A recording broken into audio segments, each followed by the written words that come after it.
السلام عليكم ورحمة الله وبركاته. الحمد لله نحمده ونستعينه ونؤمن به ونتوكل عليه ونعوذ بالله من شرور أنفسنا ومن سيئات أعمالنا. من يهده الله فلا مضل له ومن يضلله فلا هادي له.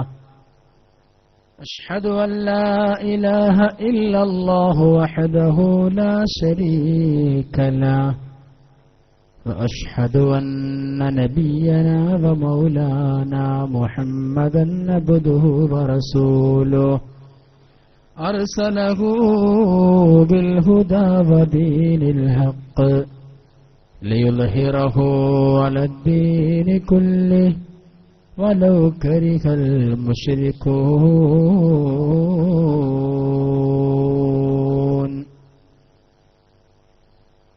أعوذ بالله من الشيطان الرجيم.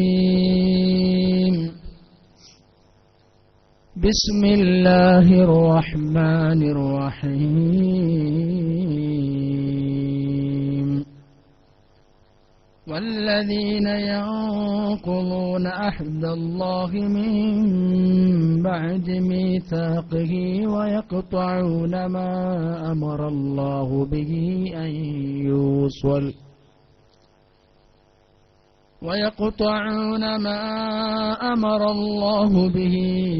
أن يوصل ويفسدون في الأرض أولئك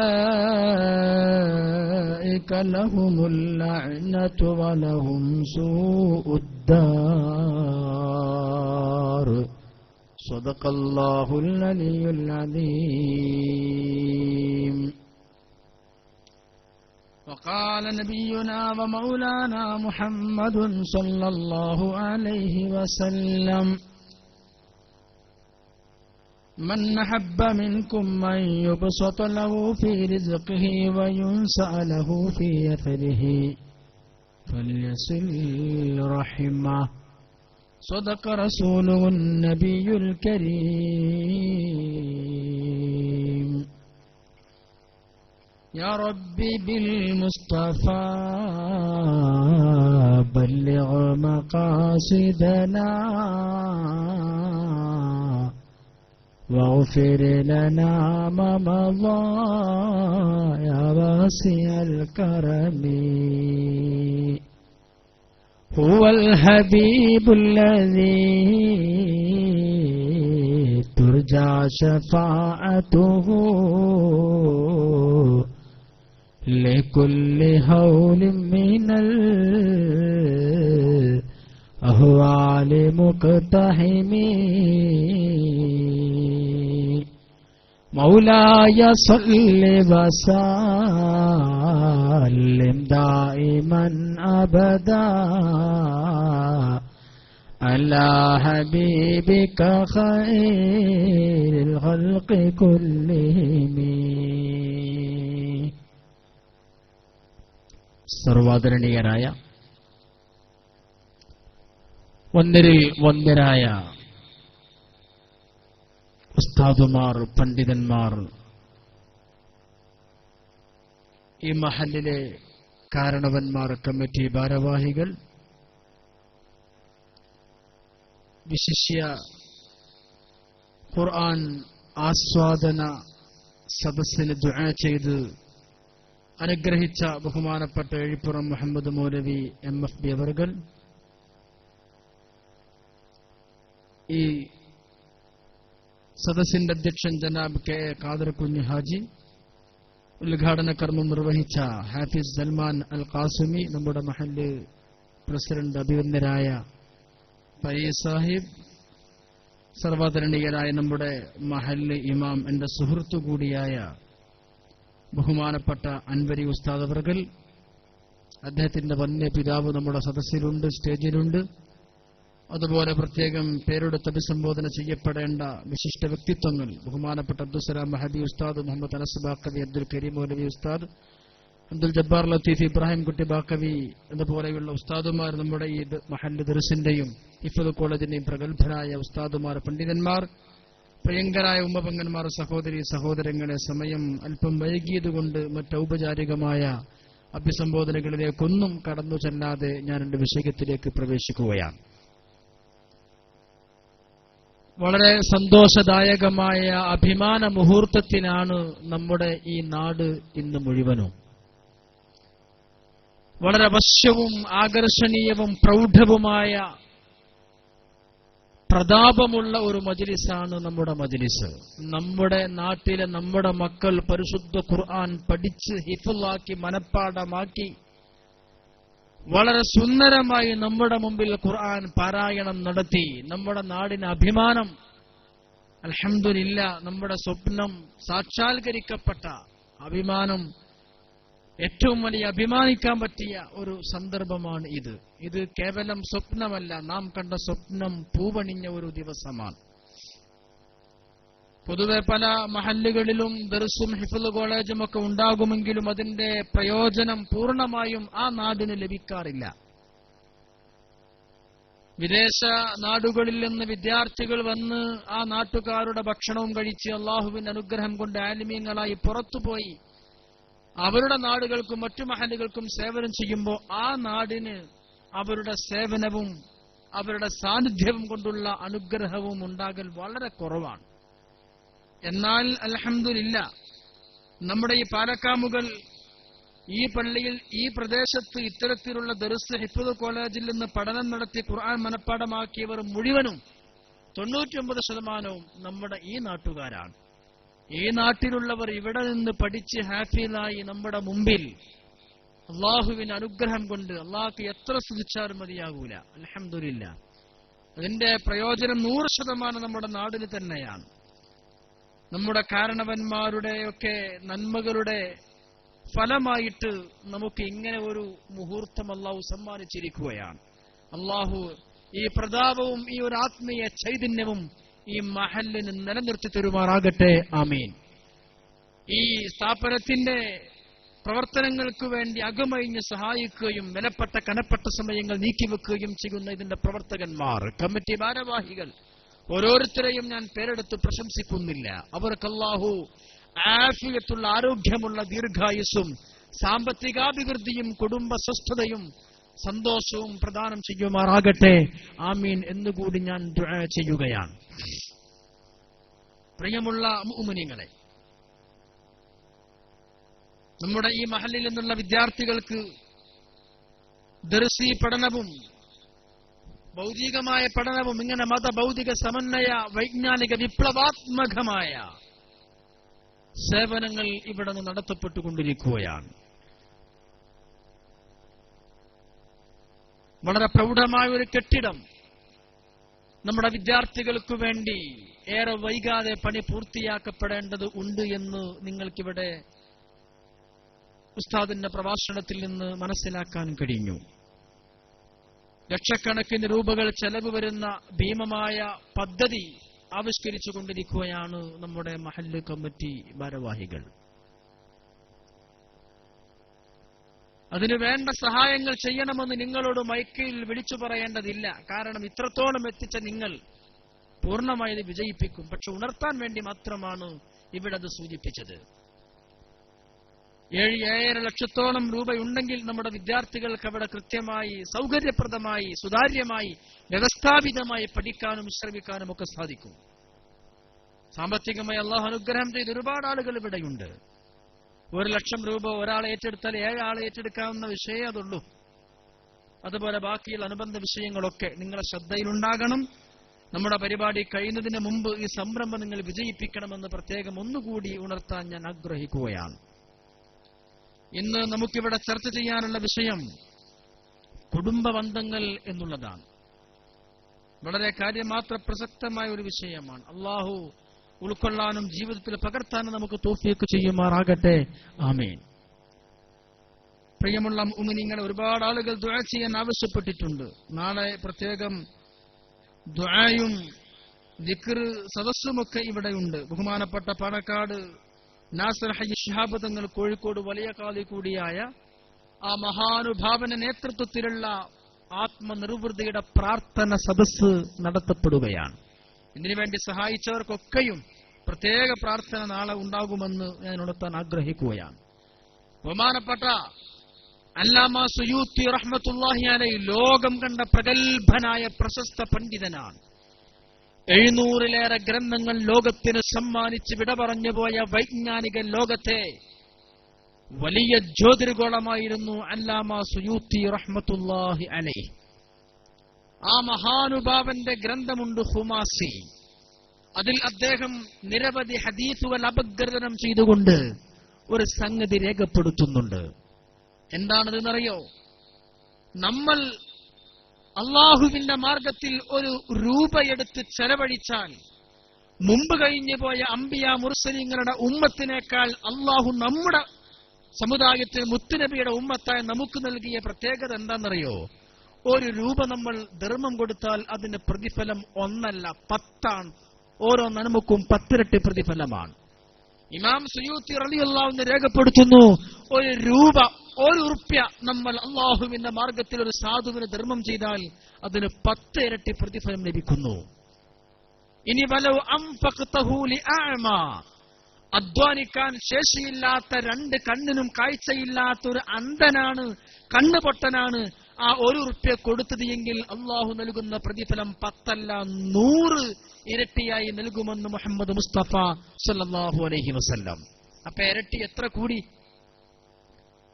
എന്നിട്ട് ഇമാം സുയൂത്തി റളിയല്ലാഹു അൻഹു രേഖപ്പെടുത്തുന്നു, ഇനി നീ ആ കൊടുത്ത 1 രൂപ നിന്റെ കുടുംബത്തിൽപ്പെട്ട ഒരു പാവപ്പെട്ടവനാണെങ്കിൽ അതിന് 1000 ഇരട്ടി അള്ളാഹു നൽകുന്നതാണ്. എന്നിട്ട് സുയൂത്തി ഇമാം രേഖപ്പെടുത്തുന്നു, ആ 1 രൂപ നിന്റെ കുടുംബത്തിൽപ്പെട്ട അധ്വാനശേഷിയില്ലാത്ത ഉമ്മാക്കോ ബാപ്പാക്കോ ആണ് നൽകിയതെങ്കിൽ അതിന് 1,00,000 ഇരട്ടി പ്രതിഫലം അള്ളാഹു നൽകുന്നു. അപ്പൊ എത്ര ഇരട്ടി പ്രതിഫലമായി? എന്നിട്ട് പിന്നെ പറയുന്നു, അതാണ് വളരെ ശ്രദ്ധിച്ച് നമ്മൾ മനസ്സിലാക്കേണ്ടത്. വലൗ അൻഫഖ്തഹു ലിസബീലിൽ ഇൽമി, ഇൽമിന്റെ മാർഗത്തിലാണ് ആ 1 രൂപ നീ കൊടുത്തതെങ്കിൽ അതിന്റെ ഇരട്ടി പിന്നെ എത്രയെന്നറിയോ? 90 ലക്ഷം ഇരട്ടിയായി അള്ളാഹു നൽകുന്നു. അപ്പൊ എന്തായി പറഞ്ഞത്? പാവപ്പെട്ടവന്റെ കയ്യിലേക്ക് 1 ഉറുപ്യ കൊടുത്താൽ 10 ഇരട്ടി, അന്ധനാകുമ്പോ 100 ഇരട്ടി, കുടുംബത്തിൽപ്പെട്ട പാവപ്പെട്ടവനാകുമ്പോ 1000 ഇരട്ടി, അല്ലേ? ഇങ്ങനെ വർദ്ധിച്ചു വരികയാണ്. മാതാപിതാക്കൾക്കാകുമ്പോൾ 1,00,000 ഇരട്ടി. ഇനി ഖുർആന് ഹിഫ്ളിനോ ദർസിനോ ഇൽമിന്റെ മാർഗത്തിനാണെങ്കിൽ 90 ലക്ഷം ഇരട്ടി. അത്ര പുണ്യം കിട്ടുന്ന ഒരു സ്വതക്ക ലോകത്തിന് വേറൊരു വകുപ്പില്ല, വേറൊരു വകുപ്പില്ല. അതാണ് ഇൽമിന് വേണ്ടി നൽകുന്ന സ്വതക്കകൾ. ഇത് നിങ്ങളെ ശ്രദ്ധയിൽ പതിയണം. അതിനു വേണ്ടിയാണ് ആമുഖമായി ഞാൻ ഇക്കാര്യം സൂചിപ്പിച്ചത്. അള്ളാഹു തൗഫീഖ് നൽകുമാറാകട്ടെ. ആമീൻ. പ്രിയമുള്ള മുഅ്മിനീങ്ങളെ, നമുക്കിന്ന് ചർച്ച ചെയ്യാനുള്ള വിഷയം കുടുംബം എന്നുള്ളതാണ്. ബന്ധങ്ങൾ. കുടുംബം എന്ന് പറഞ്ഞാൽ ഒരുപാട് യൂണിറ്റുകളുണ്ട്. ഭാര്യ, ഭർത്താവ്, ഉമ്മ, ഉപ്പ, ജ്യേഷ്ഠൻ, അനിയൻ, ജ്യേഷ്ഠത്തി, അനിയത്തി, എല്ലാവരോടുള്ള കടമയും കടപ്പാടുകളൊക്കെ പറയാൻ സമയം ഒരുപാടെടുക്കും. നമുക്ക് തന്നെ ഏകദേശം 9:45 9:30 മണി കഴിഞ്ഞു, 9:45 എന്നാലും വളരെ പ്രധാനപ്പെട്ട കാര്യങ്ങൾ മാത്രം സൂചിപ്പിച്ച് ഞാൻ അവസാനിപ്പിക്കുകയാണ്. ഇന്ന് പല പള്ളി കമ്മിറ്റിക്കുമുള്ള ഒരു പ്രധാനപ്പെട്ട ദൗത്യം കുടുംബ പ്രശ്നങ്ങൾ തീർക്കലും മസ്ലഹത്തും കുടുംബ വിഷയങ്ങളിൽ ഇടപെടലുമാണ്. ഏറ്റവും അധികം കോടതികളിൽ കെട്ടിക്കിടക്കുന്ന കേസും കുടുംബ കേസുകളാണ്. അതിനു വേണ്ടി തന്നെ കുടുംബ കോടതികൾ. ഒരു മുസൽമാനെ സംബന്ധിച്ചിടത്തോളം ഒരിക്കലും ബന്ധങ്ങൾ ബന്ധനങ്ങളാകരുത്. ബന്ധങ്ങൾക്ക് വളരെ വില കൽപ്പിച്ച മതമാണ് അള്ളാഹുവിന്റെ വിശുദ്ധമായ ദീനുൽ ഇസ്ലാം. ഒരിക്കലും വേർപെട്ടു പോകരുത്. കുടുംബം തുടങ്ങുന്നത് കല്യാണത്തിലൂടെയാണ്, വിവാഹത്തിലൂടെയാണ്. വിവാഹം കഴിക്കുമ്പോൾ തന്നെ ഖതീബുമാര് നിക്കാഹിന്റെ വാചകങ്ങൾ ചൊല്ലിക്കൊടുക്കൽ നിങ്ങൾ കേട്ടിട്ടുണ്ട്. സവ്വജ്തുക, അൻകഹ്തുക, ഈ 2 പദങ്ങൾ കൊണ്ടാണ് നിക്കാഹ് സ്വഹീഹാവുക. ഈ 2 അറബി പദങ്ങൾ മാത്രം, അല്ലെങ്കിൽ ഇതിന്റെ നേർ പരിഭാഷ, അതല്ലാതെ വേറെ ഒരു പദം കൊണ്ടും നിക്കാഹ് ശരിയാവുകയില്ല. എന്റെ മകളെ നിനക്ക് ഞാൻ കെട്ടിച്ചു തന്നു എന്ന് പറഞ്ഞാൽ കല്യാണം ശരിയാകൂല. എന്റെ മകളെ ഞാൻ നിനക്ക് കല്യാണം കഴിച്ചെന്നു എന്ന് പറഞ്ഞു, നിക്കാഹ് സ്വഹീഹാകൂല. എന്റെ മകളെ നിനക്ക് ഞാൻ പിന്നെ ഭാര്യയാക്കി തന്നു എന്ന് പറഞ്ഞാലും അതുകൊണ്ടും നിക്കാഹ് പൂർണ്ണമായി ശരിയാകൂല. പിന്നെയോ സവ്വജ്തുക എന്ന് തന്നെ പറയണം, അല്ലെങ്കിൽ അൻകഹ്തുക. ഈ രണ്ട് പദം മാത്രമാണ് ഖുർആനിലുള്ളത്. അതല്ലെങ്കിൽ ഈ രണ്ട് പദത്തിന്റെ നേർ പരിഭാഷ തന്നെ പറയണം. ലോക മുസ്ലിം ജനകോടികൾ മുഴുവനും നിക്കാഹ് കഴിക്കുമ്പോൾ ഈ രണ്ട് പദങ്ങൾ അല്ലെങ്കിൽ ഈ രണ്ട് പദങ്ങളുടെ പരിഭാഷ മാത്രം പറഞ്ഞിട്ടേ നിക്കാഹ് കഴിക്കുള്ളൂ, അപ്പോഴേ ശരിയാകൂ. എന്താ ഇതിന് കാരണം? അത്രയും വലിയ അർത്ഥതലങ്ങളാണ് ഈ രണ്ട് പദങ്ങൾക്കുള്ളത്. അൻകഹ്തുക എന്ന് പറഞ്ഞാൽ പഴയ കാലം മുതൽക്ക് തന്നെ ഉസ്താദുമാർ ചൊല്ലിക്കൊടുത്തത് നമുക്കറിയാം. എന്റെ മകളെ നിനക്ക് ഞാൻ ഇത്ര സ്വർണ്ണാഭരണ മഹറിന് പകരമായി ഇണയാക്കി കൂട്ടിച്ചേർത്തു തന്നു എന്ന് പറയും. അൻകഹ എന്ന് പറഞ്ഞാൽ കൂട്ടിച്ചേർത്തു തന്നു എന്ന് പറയും. ഒരുപക്ഷെ കുറച്ച് വിദ്യാഭ്യാസപരമായി ഭൗതിക വിജ്ഞാന രംഗത്തൊക്കെ കുറച്ച് പുരോഗതി കൈവരിച്ച ആളുകൾക്ക് തോന്നും, എന്താണ് ഇപ്പോ ഉസ്താദ് ഇങ്ങനൊക്കെ ചൊല്ലിക്കൊടുക്കണത്, എന്റെ മകളെ ഞാന് നിനക്ക് ഇണയാക്കി കൂട്ടിച്ചേർത്തു തന്നു എന്നൊക്കെ. അതാണ് പ്രിയപ്പെട്ടവരെ അൻകഹ്തുക നിക്കാഹിന്റെ കൃത്യമായ പരിഭാഷ. അതുകൊണ്ടാണ് ഉസ്താദുമാർ അങ്ങനെ തന്നെ ചൊല്ലിക്കൊടുക്കുന്നത്. കൂട്ടിച്ചേർത്തു തന്നു എന്ന് പറഞ്ഞാൽ കൂട്ടിച്ചേർത്താൽ ഒരിക്കലും പിന്നെ പിരിയാൻ പറ്റൂല. ഒരു ചായ നമ്മൾ ഉണ്ടാകുന്നത് എന്തൊക്കെ കൂട്ടിച്ചേർത്താണ്? ചുടുവെള്ളവും പാലും തേയിലയും പഞ്ചസാരയും ഒക്കെ കൂട്ടിച്ചേർത്ത് ചായ ഉണ്ടാക്കിയാൽ പിന്നത് വേർതിരിക്കാൻ കഴിയില്ല. ചുടുവെള്ളം വേറെ, പഞ്ചസാര വേറെ, തേയില വേറെ, പാല് വേറെ, വേർതിരിക്കാൻ കഴിയൂല. ഇതുപോലെ നിക്കാഹ് കഴിച്ചു കൊടുത്താൽ കൂട്ടിച്ചേർത്തു തന്നു, അത് പിരിക്കാൻ കഴിയരുത്. അഭേദ്യമായിരിക്കണം, സുദൃഢവും സുനിശ്ചിതവും സുതാര്യവുമായിരിക്കണം മരണം വരെ ആ ബന്ധം. അതുകൊണ്ടാണ് നിക്കാഹിന് നിന്നേക്ക് എന്റെ മകളെ ഞാൻ ഇത്ര മഹറിന് പകരമായി ഇണയാക്കി കൂട്ടിച്ചേർത്തു തന്നു എന്ന് പറയുന്നത്. അല്ലെങ്കിൽ സവ്വജ്തുക എന്ന് പറയും, ഇണയാക്കി തന്നു, ജോഡിയാക്കി തന്നു എന്നാണ്. വട്ടമിട്ട് പറക്കുന്ന പറവയുടെ പക്ഷിയുടെ രണ്ട് ചേർന്നാൽ ഭരിക്കപ്പെടുന്നത്, വാസ്തവത്തിൽ മലയാള പദത്തിന്റെ അർത്ഥം ഭരിക്കപ്പെടുന്നത് എന്നാണ്. ഭർത്താവ് എന്ന് പറഞ്ഞാൽ ഭരിക്കുന്നവൻ എന്നാണ്. എന്നാൽ ഖുർആനിൽ അങ്ങനെ ഒരു പ്രയോഗം കാണാൻ കഴിയില്ല. സൗജത്ത്, ഇണ, തുണ, ജോഡി എന്നൊക്കെയാണ് പരിശുദ്ധ ഖുർആൻ അർത്ഥകൽപ്പന നടത്തുന്നത്. കുടുംബം എന്ന് പറഞ്ഞാൽ തന്നെ കൂടുമ്പോൾ ഇമ്പം, ആ രണ്ട് പദം ചേർന്നാണ് കുടുംബം ഉണ്ടായത്. കൂടുമ്പോൾ ഇമ്പം, സന്തോഷം, ആഹ്ലാദം ഉണ്ടാകണം. എന്നാൽ കൂടുമ്പോൾ ഇന്ന് കടിച്ച് കീറാനും പിച്ച് ചീന്താനും കടിച്ചു വലിക്കാനും പരസ്പരം കുറ്റപ്പെടുത്താനും മാത്രമാണ് ഇന്ന് മനുഷ്യന് സമയമുള്ളത്. എന്നാൽ കുടുംബ ജീവിതത്തിൽ ഒരു മനുഷ്യൻ എങ്ങനെ വിജയിക്കുന്നുവോ അതനുസരിച്ചാണ് പരലോകത്തവന്റെ വിജയം. ഇത് ഇന്നത്തെ സമുദായത്തിന് മനസ്സിലാക്കാൻ കഴിയുന്നില്ല. മറക്കാനും പൊറുക്കാനും വിട്ടുവീഴ്ച ചെയ്യാനും കഴിയലാണ് ഒരു മനുഷ്യന്റെ ജീവിതത്തിലെ ഏറ്റവും വലിയ വിജയം. ഇന്ന് നമ്മൾ അവിടെ പരാജയപ്പെട്ടു പോയി. ഒന്ന് അറിവില്ലായ്മ, ബോധമില്ലായ്മ. ഭൗതികമായി വലിയ ഡിഗ്രികൾ സ്വായത്തമാക്കിയവനായിരിക്കാം, സാമ്പത്തികമായി ഉന്നത നിലവാരത്തിൽ കോടികൾ തിരിമറി നടത്തുന്നവനായിരിക്കാം. ഭാര്യയോട് എങ്ങനെ പെരുമാറണമെന്നറിയില്ല, ഭർത്താവിനോടും കുടുംബത്തിനോടും എങ്ങനെ പെരുമാറണമെന്നറിയില്ല. നമുക്ക് എല്ലാ സ്വാതന്ത്ര്യമുള്ളത് നമ്മൾ പടുത്തുയർത്തിയ കെട്ടുണ്ടാക്കിയ വീട്ടിലാണ്. എന്റെ വീട് എന്റെ വരുമാനം കൊണ്ട് ഞാൻ ഉണ്ടാക്കിയ വീടാണ്. എന്റെ പേരിൽ രജിസ്റ്റർ ചെയ്യപ്പെട്ട സ്ഥലത്ത് എന്റെ പേരിലുള്ള വീട് അധികാരം എനിക്കാണ്. അവിടെ പൂർണ്ണ സ്വാതന്ത്ര്യം എനിക്കാണ്. അവിടെ ആരുന്നെ ചോദ്യം ചെയ്യാനില്ല. അവിടെ എനിക്ക് എന്തും ചെയ്യാം. എന്റെ ഭാര്യയോടും മക്കളോടും ദേഷ്യപ്പെടാം, ചൂടാകാം, അടിക്കാം, കുത്താം, ചെറിയ പ്രശ്നങ്ങൾക്ക് വേണ്ടി കശപിശ കൂടാം. എല്ലാ സ്വാതന്ത്ര്യം എനിക്കുണ്ട്. എന്നാൽ ഞാൻ ജോലി ചെയ്യുന്ന പള്ളിയിൽ, ഞാൻ ജോലി ചെയ്യുന്ന സ്കൂളിൽ, ഞാൻ ജോലി ചെയ്യുന്ന ഓഫീസിൽ, നമ്മൾ ജോലി ചെയ്യുന്ന ഏതെങ്കിലും ഒരു ബിസിനസ് സ്ഥാപനത്തിൽ നമുക്ക് ലിമിറ്റുകളുണ്ട്. നമ്മൾ അവിടെ വല്ലാതെ കളിച്ചാൽ, ദേഷ്യപ്പെട്ടാൽ, ദുസ്വഭാവം കാണിച്ചാൽ നമ്മുടെ ജോലിയിൽ പിരിച്ചുവിടും. നമ്മുടെ മുകളിൽ ഒരു ഹെഡ് ഉണ്ടാകും, മുകളിൽ സീനിയർ ഉദ്യോഗസ്ഥരും കമ്മിറ്റിക്കാരും ഉണ്ടാകും. അവരെ പേടിച്ചിട്ട് നമ്മൾ കുറെ സഹിച്ചും ക്ഷമിച്ചും പൊരുത്തപ്പെട്ടും ക്ഷമിച്ചും ദേഷ്യം അടക്കി പിടിച്ച് അവിടൊക്കെ നിൽക്കുള്ളൂ. കാരണം അവിടെ വല്ലാതെ ദേഷ്യപ്പെട്ട് നമ്മളെ പുറത്താക്കും. എന്നാ വീട്ടിൽ നിന്ന് നമ്മളാരും പുറത്താക്കൂല. അവിടെ ആ പ്രവാചകർ പറഞ്ഞത്, ഖിയാറുക്കും, നിങ്ങളിൽ വെച്ച് ഏറ്റവും അത്യുത്തമൻ, നിങ്ങൾ വെച്ച് ഏറ്റവും ഉന്നതൻ, നിങ്ങൾ വെച്ച് ഏറ്റവും ഉത്കൃഷ്ടൻ, നിങ്ങൾ വെച്ച് ഏറ്റവും വിജയിച്ചവൻ ഖിയാറുക്കും ലി അഹ്ലിഹി, അവന്റെ വീട്ടുകാരോട്, അവന്റെ വീട്ടിന്റെ അകത്തളത്തിൽ, അവന്റെ അടുക്കളയിൽ മാന്യമായി സ്നേഹത്തോടെ വാത്സല്യത്തോടെ വിനയത്തോടെ പെരുമാറുന്നവനാണ്. അല്ലാതെ ഒരാൾ ജോലി ചെയ്യുന്ന പള്ളിയിലോ സ്കൂളിലോ അല്ലെങ്കിൽ അവന് രാഷ്ട്രീയ രംഗത്തുമൊക്കെ പ്രവർത്തിക്കുമ്പോ അവൻ ക്ലീനാകാൻ നോക്കും, എങ്കിലേ സീറ്റ് കിട്ടുള്ളൂ, അല്ലെങ്കിൽ തെരഞ്ഞെടുപ്പിൽ നിൽക്കാൻ പറ്റുള്ളൂ, അല്ലെങ്കിൽ മണ്ഡലം പ്രസിഡന്റ് ആകുള്ളൂ. അവിടൊക്കെ അവൻ മാന്യനാകാൻ നോക്കും. എന്നാൽ ഒരു നിലക്കും അവന് ആരും പേടിക്കാത്ത വീട്ടിൽ അവിടെ മാന്യനാകണം. അതാണ് പ്രവാചകർ പഠിപ്പിക്കുന്നത്. ഖിയാറുക്കും, നിങ്ങൾ വെച്ച് ഏറ്റവും ഉന്നതനും ഏറ്റവും നല്ലവനും, ഖിയാറുക്കും ലിഅഹ്ലിഹി, തന്റെ കുടുംബത്തിൽ നല്ല നിലക്ക് പെരുമാറുന്നവരാണ് എന്ന് നബിയുനാ മുഹമ്മദ് മുസ്തഫ സല്ലല്ലാഹു അലൈഹി വസല്ലം. അല്ലാഹുവിന്റെ പരിശുദ്ധ ഖുർആൻ ഒരു ആയത്തിൽ തന്നെ 2 വട്ടം അല്ലാഹുവിനെ പേടിക്കണേ എന്നാവർത്തിച്ചു പറഞ്ഞത് നിസ്കാരത്തിന്റെ വിഷയം പറഞ്ഞപ്പോ അല്ല, നോമ്പിന്റെ വിഷയം പറഞ്ഞപ്പോ അല്ല, ഹജ്ജിന്റെ വിഷയം പറഞ്ഞപ്പോ അല്ല, കുടുംബത്തിന്റെ വിഷയം പറയുമ്പോഴാണ് ഒരായത്തിൽ തന്നെ 2 വട്ടം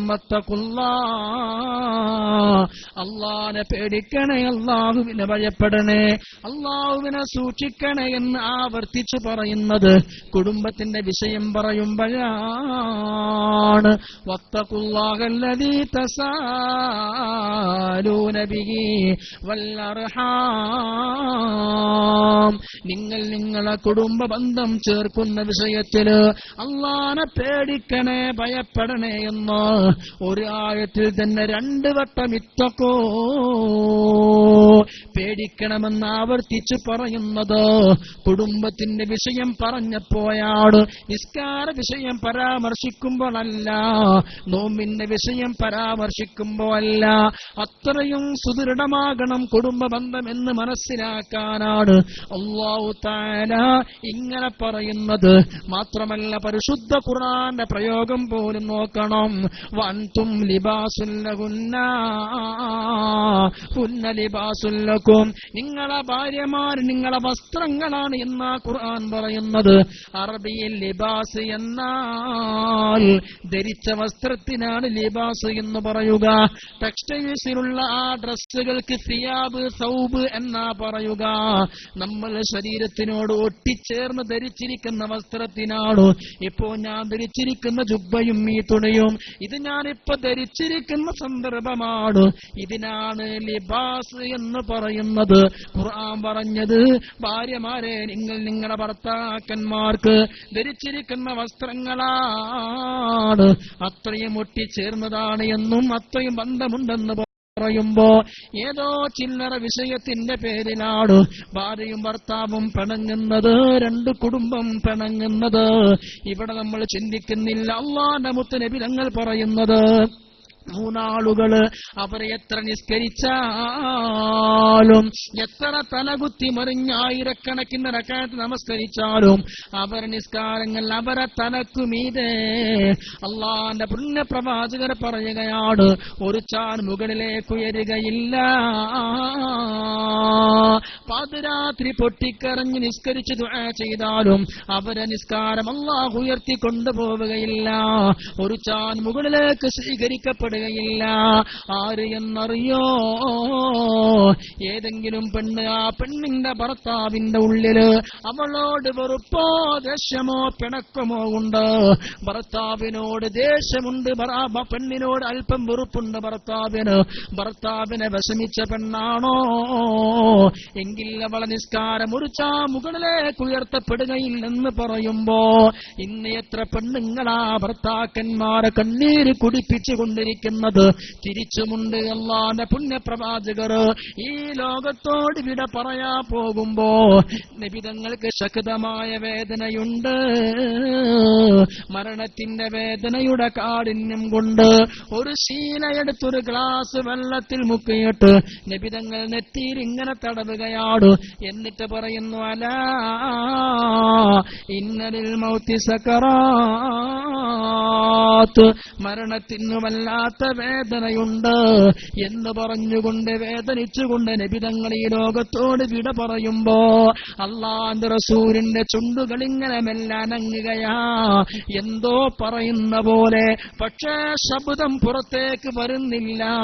ക്ഷീണം കാരണം ശബ്ദം പുറത്തേക്ക് കേൾക്കുന്നില്ല. എന്തോ പറയാനുണ്ട്.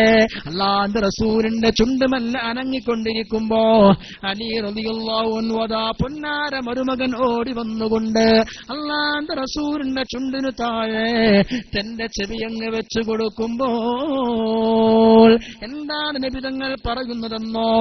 ഈ ലോകത്തോട് വിട പറയുമ്പോൾ അല്ലാഹുവിന്റെ റസൂല് പറയുന്ന വാക്കെന്താണെന്നറിയണോ? അന്നിസാ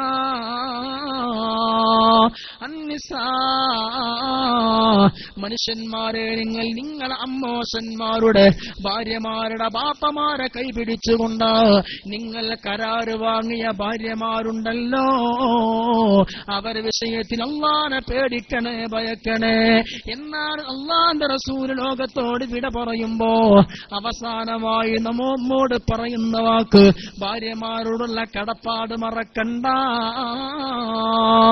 നിങ്ങളെ പാവപ്പെട്ട പെണ്ണുങ്ങളെ വാപ്പമാരെ കൈപിടിച്ചുകൊണ്ട് ഖബിൽതു നികാഹഹാ എന്ന് പറഞ്ഞിട്ട് ഉടമ്പടി സ്വീകരിച്ച് നിങ്ങൾ വാങ്ങിക്കൊണ്ടുവന്ന പെണ്ണുങ്ങളോടുള്ള കടപ്പാട് മറക്കണ്ട. അവരുടെ വിഷയത്തിൽ അല്ലാഹുവിനെ പേടിക്കണമെന്ന് പറഞ്ഞുകൊണ്ടാണ് ഈ ലോകത്തോട് നബി തങ്ങൾ വിട പറയുന്നത്. നിസ്കാരത്തിന്റെ വിഷയവും ഭാര്യമാരോടുള്ള കടപ്പാടിന്റെ വിഷയവും അവസാനമായി പറയുമ്പോൾ ഇതെല്ലാം മനസ്സിലാക്കാത്തതിന്റെ പേരിലാ ഇന്ന് കുടുംബ കോടതികൾ കയറിയിറങ്ങുന്നത്. എത്രയോ പ്രശ്നങ്ങൾ, നീറുന്ന പ്രശ്നങ്ങൾ നമ്മുടെ കുടുംബങ്ങളിലൊക്കെയുമുണ്ട്. ഭാര്യ ഭർത്തൃ ബന്ധത്തിൽ മാത്രമല്ല, വാപ്പയോടുള്ള കടമ ഇന്ന് ഏതൊരു സ്കൂളിനും കളകീറുമ്പോൾ വൃദ്ധസദനത്തിന് കൂടി കളകീറപ്പെടുന്ന ഒരു കാലഘട്ടമാണ്. പ്രായം ചെന്ന ഉമ്മയെ വീട്ടിൽ നിന്ന് ചവിട്ടി പുറത്താക്കുമ്പോ, അല്ലെങ്കിൽ മാനക്കേട് പേടിച്ചിട്ട് കാലുകൊണ്ട് ചവിട്ടില്ലെങ്കിൽ മനസ്സുകൊണ്ട് ചവിട്ടി പുറത്താക്കിയ എത്ര കുടുംബങ്ങളുണ്ട്, എത്ര കുടുംബങ്ങളുണ്ട്. പുതുതായി സ്വന്തമായി വീട് വെച്ച് സുന്ദരമായി സൗകര്യപ്രദമായി ജീവിക്കുമ്പോ തറവാട്ടിൽ ബാത്റൂമിൽ പോകാൻ പോലും പ്രയാസപ്പെടുന്ന, മുറ്റത്തെ ബാത്റൂമുള്ളൂ, അറ്റാച്ച് ബാത്റൂമില്ല, കഷ്ടപ്പെടുന്ന പ്രായം ചെന്ന ഉമ്മയും ഉപ്പയുമുണ്ട്. തിരിഞ്ഞു നോക്കാൻ മക്കളില്ല. ഫാസ്റ്റ് ഫുഡ് സമ്പ്രദായം ഇന്ന് അതിശീഘ്രം മുന്നോട്ട് പോയപ്പോ അങ്ങാടികളിലും കവലകളിലും ചെന്ന് സുഹൃത്തുക്കളുടെ കൂടെ കൂത്താടിയിട്ട് 1000-ന്റെയും 2000-ന്റെയും ബില്ലടച്ച് അടിച്ചു പൊളിച്ച് തിന്ന് വയറ് വീർത്ത് വീട്ടിലേക്ക് വരുമ്പോ പ്രായം ചെന്ന ഉമ്മയും ഉപ്പയും താമസിക്കുന്ന തറവാട്ടിൽ 10 രൂപയുടെ ചാള പോലും വാങ്ങിക്കൊടുക്കാൻ ഇവൻ ശ്രദ്ധിച്ചിട്ടുണ്ടാവുകയില്ല. ഇന്നത്തെ ലോകം ഇതാണ്. ഇവിടെയാണ് പ്രിയപ്പെട്ടവരെ വിശുദ്ധമായ ഇസ്ലാം പഠിപ്പിക്കുന്ന സുന്ദരമായ ബന്ധങ്ങളുടെ സ്ഥാനം നമ്മൾ പഠിക്കേണ്ടത്. ബന്ധങ്ങൾ അഥവാ ഉടഞ്ഞു പോയി നോക്കുക. ഒരു ഹദീസുണ്ട്, അല്ലാഹുവിന്റെ പ്രവാചകർ പറയുന്നു, രണ്ടാളങ്ങ് പിണങ്ങിയാൽ ഭാര്യയോ ഭർത്താവോ ജ്യേഷ്ഠനോ അനിയനോ ഉമ്മയോ വല്യമ്മയോ അമ്മോശനോ അമ്മായിമ്മയോ മരുമകളോ ആരാവട്ടെ കുടുംബങ്ങളിൽ നിന്ന് രണ്ടാള് പിണങ്ങിക്കഴിഞ്ഞാൽ മിണ്ടാനും ഇണങ്ങാനും കോംപ്രമൈസാകാനും മസ്ലഹത്താകാനും ആരാണോ മുന്നിട്ട് വരുന്നത് അവർ മുന്നോട്ട് വന്ന് സലാം പറഞ്ഞ് കയ്യങ്ങ് കൊടുത്താൽ, ആരാണ് ഇണങ്ങാൻ തുടക്കം കുറിച്ചത്, പിണക്കം തീർക്കാനും കോംപ്രമൈസാകാൻ ആരാണ് തുടക്കം കുറിച്ചത് എങ്കിലതാ അല്ലാഹുവിന്റെ നബി തങ്ങൾ പറയുകയാണ്, അവിടെ അങ്ങ് മസ്ലഹത്താക്കി കഴിഞ്ഞാൽ, ഷൈഖാൻഡ് കൊടുത്താൽ, കയ്യങ്ങ് കൊടുത്താൽ, ഇണങ്ങിക്കഴിഞ്ഞാൽ അല്ലാഹു തആല 100 റഹ്മത്ത് ഇറക്കി കൊടുക്കുകയാണ്. അതിൽ 99 റഹ്മത്ത് ഏത് കൈക്കാണ് ഇറങ്ങുന്നതെന്നോ, ആരാണ് ഇണങ്ങാൻ തുടക്കം കുറിച്ചത്, എല്ലാ ഭാഷയും വേറും വിദ്വേഷവും അങ്ങ് മാറ്റി നിർത്തിയിട്ട് തങ്ങാരാണ് മസ്ലഹത്തിന് തുടക്കം കുറിച്ചത്, അവന്റെ കയ്യിലൂടെ 99 റഹ്മത്ത് ഇറങ്ങുകയാണ്. ഉദാഹരണം, ഞാനും എന്റെ ജ്യേഷ്ഠനും തമ്മിൽ പിണക്കമാണെങ്കിലോ, അല്ലെങ്കിൽ ഞാനും എന്റെ ഭാര്യ കുടുംബമായി പിണക്കമാണെങ്കിലോ, എല്ലാം മറക്കാനും പൊറുക്കാനും തയ്യാറായി അത് ഇണങ്ങാൻ തുടക്കം കുറിച്ചിട്ട് ഞാനാണെന്ന് വെക്കുക. അങ്ങനെ ഞാൻ ചെന്ന് പിണക്ക പ്രായത്തിലുള്ള ജ്യേഷ്ഠന് സലാം പറഞ്ഞാൽ, അങ്ങനെ കയ്യങ്ങ് കൊടുത്താൽ അല്ലാഹു 100 റഹ്മത്ത് ഇറക്കി തരുന്നു. 99 എന്റെ കയ്യിലേക്കാ വരുന്നത്, 1 മാത്രമേ മറ്റേവന്റെ കയ്യിലേക്കുള്ളൂ എന്ന് പറയുമ്പോ മൂക്കിൽ പഞ്ഞി വെച്ച് 2 തള്ള വിരലുകൾ കൂട്ടിക്കെട്ടി 6 മണ്ണിലേക്കാറ് കാലുള്ള പോകുന്ന ഈ വീറും വാശിയും വഴക്കും അക്കാണവും കബറിലേക്ക് ഉപകരിക്കുമോ? എല്ലാം മറന്നുകൊണ്ട് ഇണങ്ങാനും നന്നാകാനും മുന്നോട്ട് വന്നാൽ അല്ലാഹുവിന്റെ റഹ്മത്തല്ലേ ലഭിക്കുന്നത് മോമിനെ. മാത്രമല്ല അല്ലാഹുവിന്റെ പ്രവാചകർ പറയുകയാണ്, അല്ലാഹു ഒരുപാട് കോടിക്കണക്കിന് മലക്കിനെ പടച്ചു വെച്ചിട്ടുണ്ട്. എന്താണ് അവരെ ഡ്യൂട്ടി എന്നറിയോ?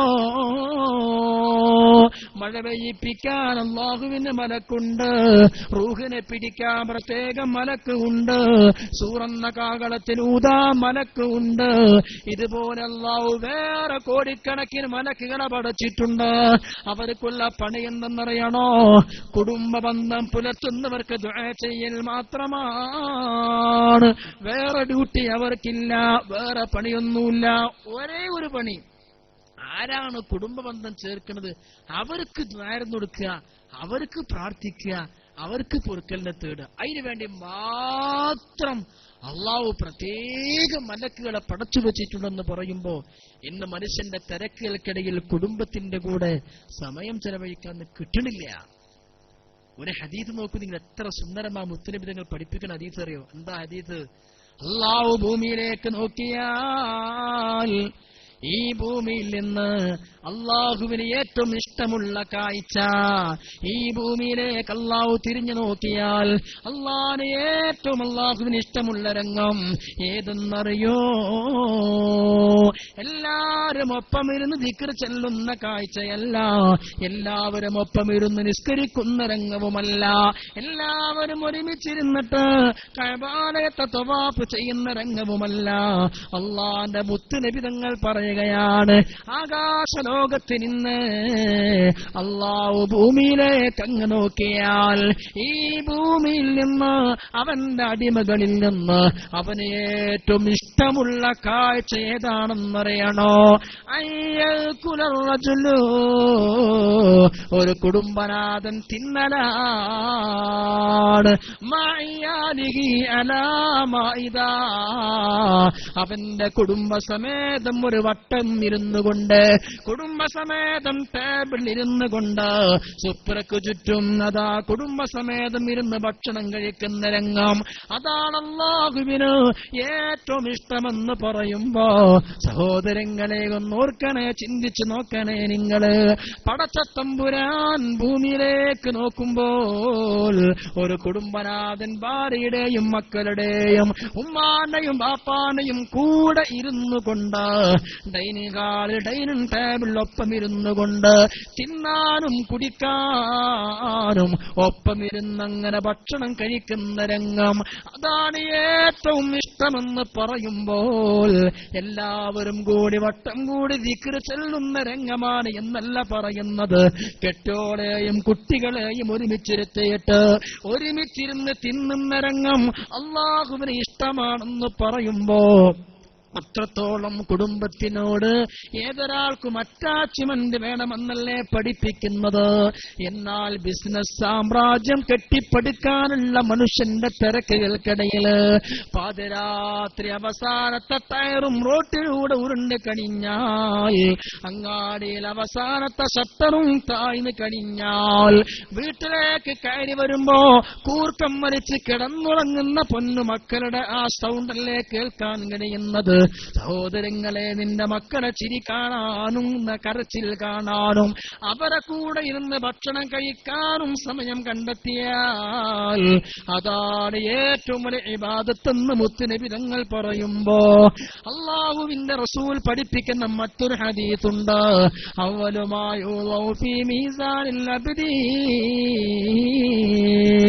നന്മ തൂക്കുന്ന തുലാസില് ആദ്യമായി തൂക്കുന്ന നന്മ നീ ചൊല്ലിയ ദിക്റോ സ്വലാത്തോ ഖുർആനോ അല്ല. നന്മ തൂക്കുന്ന തുലാസില് ആദ്യമായി തൂക്കപ്പെടുന്ന നന്മ നഫഖതു അലൽ ഇയാൽ, കുടുംബത്തിന് തിന്നാൻ കൊടുത്ത ചെലവുണ്ടത്ര, എത്രയാണോ അതാണ് ആദ്യം തൂക്കപ്പെടുന്നത്. നീ അല്പം പണം അധികം ചെലവാക്കുമ്പോ എത്ര ചെലവാണ് വീട്ടിലെന്ന് പറഞ്ഞുകൊണ്ട് ഭാര്യയോട് കയറക്കാനും ദേഷ്യപ്പെടാനും സമയം കാണുന്നുവല്ലേ. എന്നാൽ കുടുംബത്തിന് വേണ്ടി ചെലവഴിച്ചത് എത്രയാണോ അതാണ് നന്മയുടെ തുലാസില് ആദ്യമായി തൂക്കപ്പെടല് എന്ന് പരിശുദ്ധ റസൂൽ മുഹമ്മദ് മുസ്തഫ സല്ലല്ലാഹു അലൈഹി വസല്ലം ആദ്യമായി തൂക്കപ്പെടുന്ന നന്മ കുടുംബത്തിന് വേണ്ടി ചെലവഴിച്ച ഒന്നാണ്. ഹദീസുകൾ ഇങ്ങനെ മാത്രം അർത്ഥം വെക്കാൻ ഒരൊറ്റ ഹദീസ് കൂടി കേട്ടോ. എന്താ രസകരമായി മുത്തുനബി തങ്ങൾ പറയാ, മൻമഷ, പ്രായം ചെന്ന് നമ്മള് മിക്കവാറും മക്കളൊക്കെയായി കല്യാണം കഴിഞ്ഞ് മക്കളൊക്കെ ആയാൽ പിന്നെ ഇന്ന് പൊതുവെ ജോയിന്റ് ഫാമിലിയൊക്കെ മാറി ഇന്ന് ന്യൂക്ലിയർ ഫാമിലിയായി മാറിക്കൊണ്ടിരിക്കുകയാണ്. ആ പഴയ ചാറു കസേരയിൽ വെല്ലിപ്പയും വെല്ലിമ്മയും മുറുക്കാനും മുറുക്കി വെറ്റിലയും തിന്നുകൊണ്ട് ചാറു കസേരയിൽ വീട്ടിന്റെ വരാന്തലിരിക്കുമ്പോ മക്കളും പേരമക്കളും പേരമക്കളെ പേരമക്കളും ചിരിച്ചും കളിച്ചും ചാടിയും അവർക്ക് കഥയും മറ്റും പറഞ്ഞുകൊടുത്ത് ഉല്ലസിക്കുന്ന മുത്തശ്ശിമാരും നമുക്കിന്ന് സ്വപ്നം മാത്രമായി മാറി. ഇന്ന് വീട്ടിൽ അവനും ഭാര്യയും ഒരു കുട്ടിയും അല്ലെങ്കിൽ 2 കുട്ടിയും മാത്രം വലിയ മതില് കെട്ടിയിട്ടവന്റെ വീട് മറ്റുള്ളവരിൽ നിന്നവൻ ഒതുക്കി നിർത്തിയിരിക്കുകയാണ്. ഇങ്ങനെയാകുമ്പോ പ്രായം ചെന്ന ഉമ്മാന്റെ അടുത്തും വാപ്പാന്റെ അടുത്തും പോകാൻ സമയം കിട്ടണില്ല. അല്ലെങ്കിൽ കെട്ടിച്ചു വന്ന ശേഷം പിന്നെ വീട്ടിലേക്ക് പോകാൻ സമയമല്ല. മക്കള് സ്കൂളാണ്, അവിടെ നഴ്സറി, ഇവിടെ ട്യൂഷൻ, പൈസയുടെയും പണത്തിന്റെയും പിന്നാലെ പോകുമ്പോ പ്രായം ചെന്ന ഉമ്മാനെയും ബാപ്പാനെയും കാണാൻ പോലും സമയം കിട്ടണില്ല. എങ്കിൽ ആലോചിച്ച ഒരു ഹദീസ്, മൻ മശാ, ആരെങ്കിലും നടന്നു പോയാൽ, ഹജ്ജിന് പോയാൽ എന്നല്ല പറയുന്നത്, മൻ മശാ, ആരെങ്കിലും പോയാൽ ലിസിയാറത്തി വാലിദൈ, ഉമ്മാനെയും ഉപ്പാനെയും കാണാൻ ചെന്നാൽ, ഉമ്മാനെ ബാപ്പാനെ സന്ദർശിക്കാൻ നടന്നു പോയാൽ, കതബല്ലാഹു ലഹു ബികുല്ലി ഖത്വ, ഓരോ ചവിട്ടടിക്കും അല്ലാഹു രേഖപ്പെടുത്തി കൊടുക്കുകയാണ് 100 ഹസന, 100 നന്മ അല്ലാഹു രേഖപ്പെടുത്തി കൊടുക്കുകയാണ്. വമഹാന്നു 100 സയ്യിആ, 100 തിന്മ അല്ലാഹു മായ്ച്ചു കൊടുക്കുകയാണ്. കഴിഞ്ഞില്ല, അല്ലാഹുവിന്റെ മുത്തുനബി തങ്ങൾ പറയുകയാണ്, വറഫഅ ലഹു 100 ദറജ, 100 പദവികള് അല്ലാഹു ഉയർത്തി കൊടുക്കുകയാണ്. സ്വർഗീയ ലോകത്ത് 100 ഗ്രേഡുകൾ അല്ലാഹു ഉയർത്തി കൊടുക്കുകയാണ്. സുബ്ഹാനല്ലാഹ്. പള്ളിയിലേക്ക് പോയാലെന്നല്ല ഈ പറയുന്നത്, നിസ്കരിക്കാനും ഹജ്ജ് ചെയ്യാനും പോയാലെന്നല്ല പറയുന്നത്. പ്രായം ചെന്ന് തറവാട്ടിലുള്ള ഉമ്മയെയോ ഉപ്പയെയോ ഒന്ന് കാണാൻ ഏതെങ്കിലും മകനോ മകളോ ഒന്ന് നടന്നു പോയാൽ, ഒരു കാലടി അങ്ങ് വെച്ചാൽ 100 നന്മയാണ് ലഭിക്കുന്നത്. അതുമാത്രമല്ല 100 തിന്മ മായ്ച്ചു കളയുകയാണ്. 100 പദവികൾ അല്ലാഹു സ്വർഗ്ഗത്തിൽ ഉയർത്തി കൊടുക്കുകയും ചെയ്യുന്നു. എന്നിട്ടതാ അല്ലാഹുവിന്റെ മുത്തുനബി തങ്ങൾ പറയുകയാണ്, അങ്ങനെ ഉമ്മയെ കാണാനും ബാപ്പയെ കാണാനും അവരുടെ അരികിലേക്ക് നടന്നു ചെന്നു, ഫൈദാ ജലസ ബൈന യദൈഹിമാ, ഉമ്മാന്റെ അടുത്തോ പ്രായമായ ബാപ്പാന്റെ അടുത്തോ നീ എന്ന് ചെന്നിരുന്നാൽ, അവരെ ആ കട്ടിൽ നീ ഒന്നിരുന്നോ, അവരെ ചാരത്ത് കസേരയിട്ട് നീ ഒന്നിരുന്നാൽ, വതകല്ലമ മഅഹുമാ ബിത്വീബിൽ കലാമി, അവരോട് കുശലാന്വേഷണം നടത്തിയാൽ, അവരോടത് നല്ല നിനക്ക് വർത്തമാനം പറഞ്ഞാൽ, ആതാഹുല്ലാഹു യൗമൽ ഖിയാമത്തി നൂറാ, എല്ലാവരും ഇരുട്ടിൽ തപ്പുന്ന മഹ്ശറയുണ്ടല്ലോ, ആ മഹ്ശറാവൻ സഭയിൽ അന്നത്തെ ഏറ്റവും വലിയ പ്രകാശമായി ഇരുത്തവും ഈ സംസാരവും പടച്ചോൻ സ്വീകരിക്കുന്നതാണ്. അല്ലാഹുവിന്റെ നബി തങ്ങൾ പറയുകയാണ്, 50,000 കൊല്ലത്ത് ദൈർഘ്യമുള്ള മഹ്ശറായില് രക്ഷപ്പെടാനുള്ള വെളിച്ചമായി ഈ സംസാരത്തെ പടച്ചോൻ അവിടെ രേഖപ്പെടുത്തുകയാണ്. ഉമ്മയെ കണ്ടാലും ബാപ്പയെ കണ്ടാലും അതെല്ലാം കഴിഞ്ഞ് നീ പിരിഞ്ഞു പോരുമ്പോ ഫൈദാ ഖറജ മിൻ ഇൻദിഹിമാ അവരോട് വർത്തമാനം പറഞ്ഞങ്ങി തിരിച്ചു പോന്നാൽ ഖറജ മഗ്ഫൂറൻ ലഹു എല്ലാ ദോഷങ്ങളും പൊറുക്കപ്പെട്ടതായി ഉമ്മ പറ്റ കുഞ്ഞിളം പൈതലിനെ പോലെ നീ തിരിച്ചു പോന്നു. വിശുദ്ധമായ കഅബാലയത്തിലേക്ക് ചെന്ന് കഅബയിൽ ചെന്ന് തവാഫ് ചെയ്ത് ഉംറയും ഹജ്ജും കഴിഞ്ഞ് വന്ന ഉമ്മ പറ്റ കുഞ്ഞിനെ പോലെ ദോഷങ്ങളൊക്കെ പൊറുക്കപ്പെടുമെങ്കിൽ അതോട് ചേർത്തിട്ട് അല്ലാഹുവിന്റെ മുത്തുനബി തങ്ങൾ പറയുന്ന ഈ സംഗതിയാണ് ഏത് എന്ന് അറിയോ? പ്രായം ചെന്ന ഉമ്മാനെ വാപ്പാനെ സന്ദർശിച്ചിട്ട് അവരോട് വർത്തമാനവും പറഞ്ഞിന് ഞാൻ പോവുകയാണ് ഉമ്മ, പിന്നെ വരാമെന്ന് പറഞ്ഞ് നല്ല നിലയ്ക്ക് പിരിഞ്ഞങ്ങ് പോന്നാൽ ആ പിതാവിൽ നിന്നോ വല്യമ്മയിൽ നിന്നോ വല്യപ്പയിൽ നിന്ന് പിരിഞ്ഞു പോരുമ്പോഴേക്ക് ഏത് വലിയ തെറ്റിന്റെ ഭണ്ഡാരങ്ങളും നിനക്കുണ്ടായിരുന്നോ എല്ലാം നീ ഇറക്കി വെച്ചു. എല്ലാ ദോഷങ്ങളും പൊറുക്കപ്പെട്ടതായിട്ടാ പിന്നെ അവിടെ നിന്ന് വരുന്നത് എന്ന് പറയുമ്പോ മാത്രമല്ല അല്ലാഹുവിന്റെ മുത്തുനബി തങ്ങൾ പറയുന്ന മറ്റൊരു ഹദീസുണ്ട്. നീക്ക് മരിച്ചു കിടക്കുന്ന ഉമ്മാന്റെ ഖബറിലേക്ക് അങ്ങ് ചെന്നാൽ ബാപ്പാന്റെ ഖബർ സിയാറത്ത് ചെയ്താൽ കാനത്ത് ലഹു ഹജ്ജതൻ താമ്മ പരിപൂർണമായൊരു ഹജ്ജ് ചെയ്ത പുണ്യമാണ്, പ്രതിഫലമാണ്. മരിച്ചുപോയ ഉമ്മാന്റെ ഖബറിങ്ങൾ ചെന്ന് സിയാറത്ത് ചെയ്താൽ പോലും, മരിച്ചു പോയാലും ബാപ്പാന്റെയും ഉമ്മാന്റെയും ഖബറിങ്ങൾ ചെന്ന് സിയാറത്ത് നിർവഹിച്ചാൽ ഹജ്ജിന്റെ കൂലി അള്ളാഹുവിന്റെ പ്രവാചകർ വാഗ്ദാനം ചെയ്യുമ്പോ മരണത്തോടു കൂടെയും നമ്മുടെ കടമയും കടപ്പാടും തീരുന്നില്ല. എന്നാൽ ഇന്നത്തെ സമുദായം ചെറുപ്പക്കാർ പ്രത്യേകിച്ച് മനസ്സിലാക്കേണ്ടതാണ്. വൈവാഹിക ജീവിതത്തിലേക്ക് കടന്നതിന് ശേഷം നിന്റെ ജീവിതത്തിലേക്ക് 25-ാമത്തെ 26-ാമത്തെ 30-ാമത്തെ വയസ്സിലേക്ക് കയറി വന്ന കെട്ടിയോടെ വാക്കുകൾക്ക് വേണ്ടി 9 മാസം തന്നെ ഗർഭത്തിൽ ചുമന്ന് പേര് പ്രസവിച്ച ഉമ്മാന്റെ മനസ്സ് വേദനിപ്പിക്കുന്ന ചെറുപ്പക്കാരുണ്ട്. നിനക്ക് വേണ്ടി ശ്വാസം വഹിച്ച് കഷ്ടപ്പെട്ടുകൊണ്ട് നിന്നെ പോറ്റി വളർത്തിയ പിതാക്കന്മാരെ മനസ്സ് വേദനിപ്പിക്കുന്നവരുണ്ട്. ഒരിക്കൽ ഒരു ചെറുപ്പക്കാരൻ വന്നിട്ട് മുത്തുനബി തങ്ങളോട് ഭയങ്കര പരാതി. എന്താ പരാതി എന്നറിയോ? ഇന്നബി യഖുദു മിൻ മാലി, ഓ നബിയെ എനിക്ക് പരാതി പറയാനുണ്ട് നിന്റെ വാപ്പാനെ കുറിച്ചാണ്. നബി തങ്ങൾ ചോദിച്ചു, എന്താ നിന്റെ പരാതി, പറയൂ മോനെ. ആ ചെറുപ്പക്കാരൻ സങ്കടപ്പെട്ട് പറഞ്ഞു, നബിയെ ഞാൻ അധ്വാനിച്ച് കഷ്ടപ്പെട്ടുണ്ടാക്കുന്ന എന്റെ പൈസ, എന്റെ വരുമാനം എന്റെ ബാപ്പ ചോദിക്കുകയാണ്, എന്റെ ബാപ്പ വാങ്ങുകയാണ്. എന്റെ വാപ്പയാണ് എന്റെ വരുമാനം കൈകാര്യം ചെയ്യുന്നത്.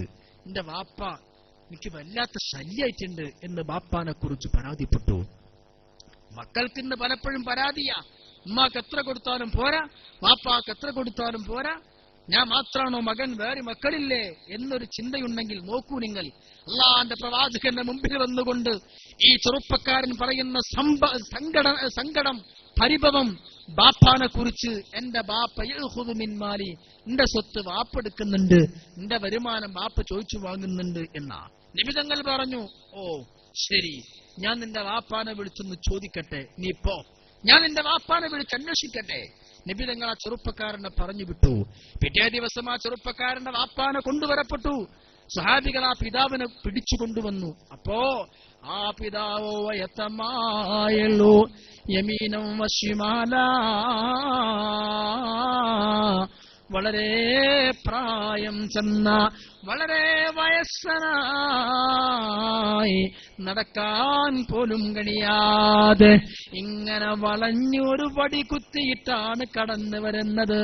വളരെ പ്രായം ചെന്ന വയസ്സനായ മുതുകു വളഞ്ഞ് വടി കുത്തിയിട്ട് പ്രവാചകന്റെ മുമ്പിലേക്ക് വന്നു.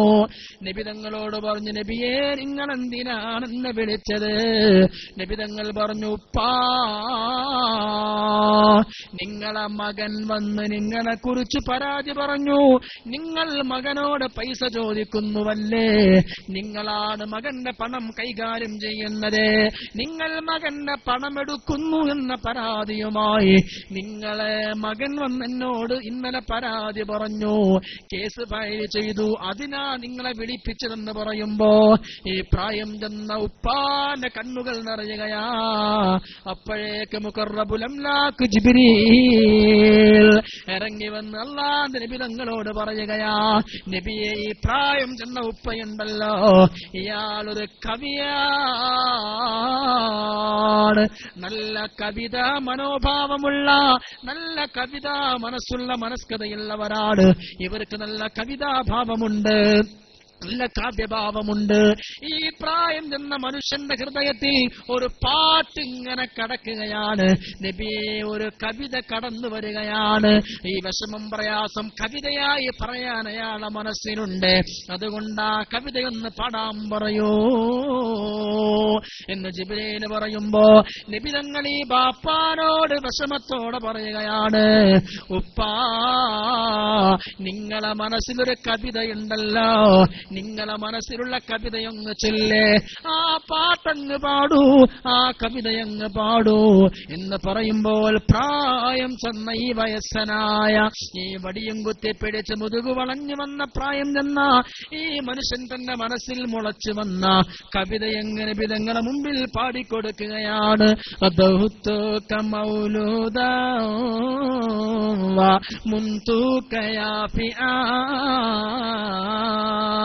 തല്ലോ ബിമാ അജ്നി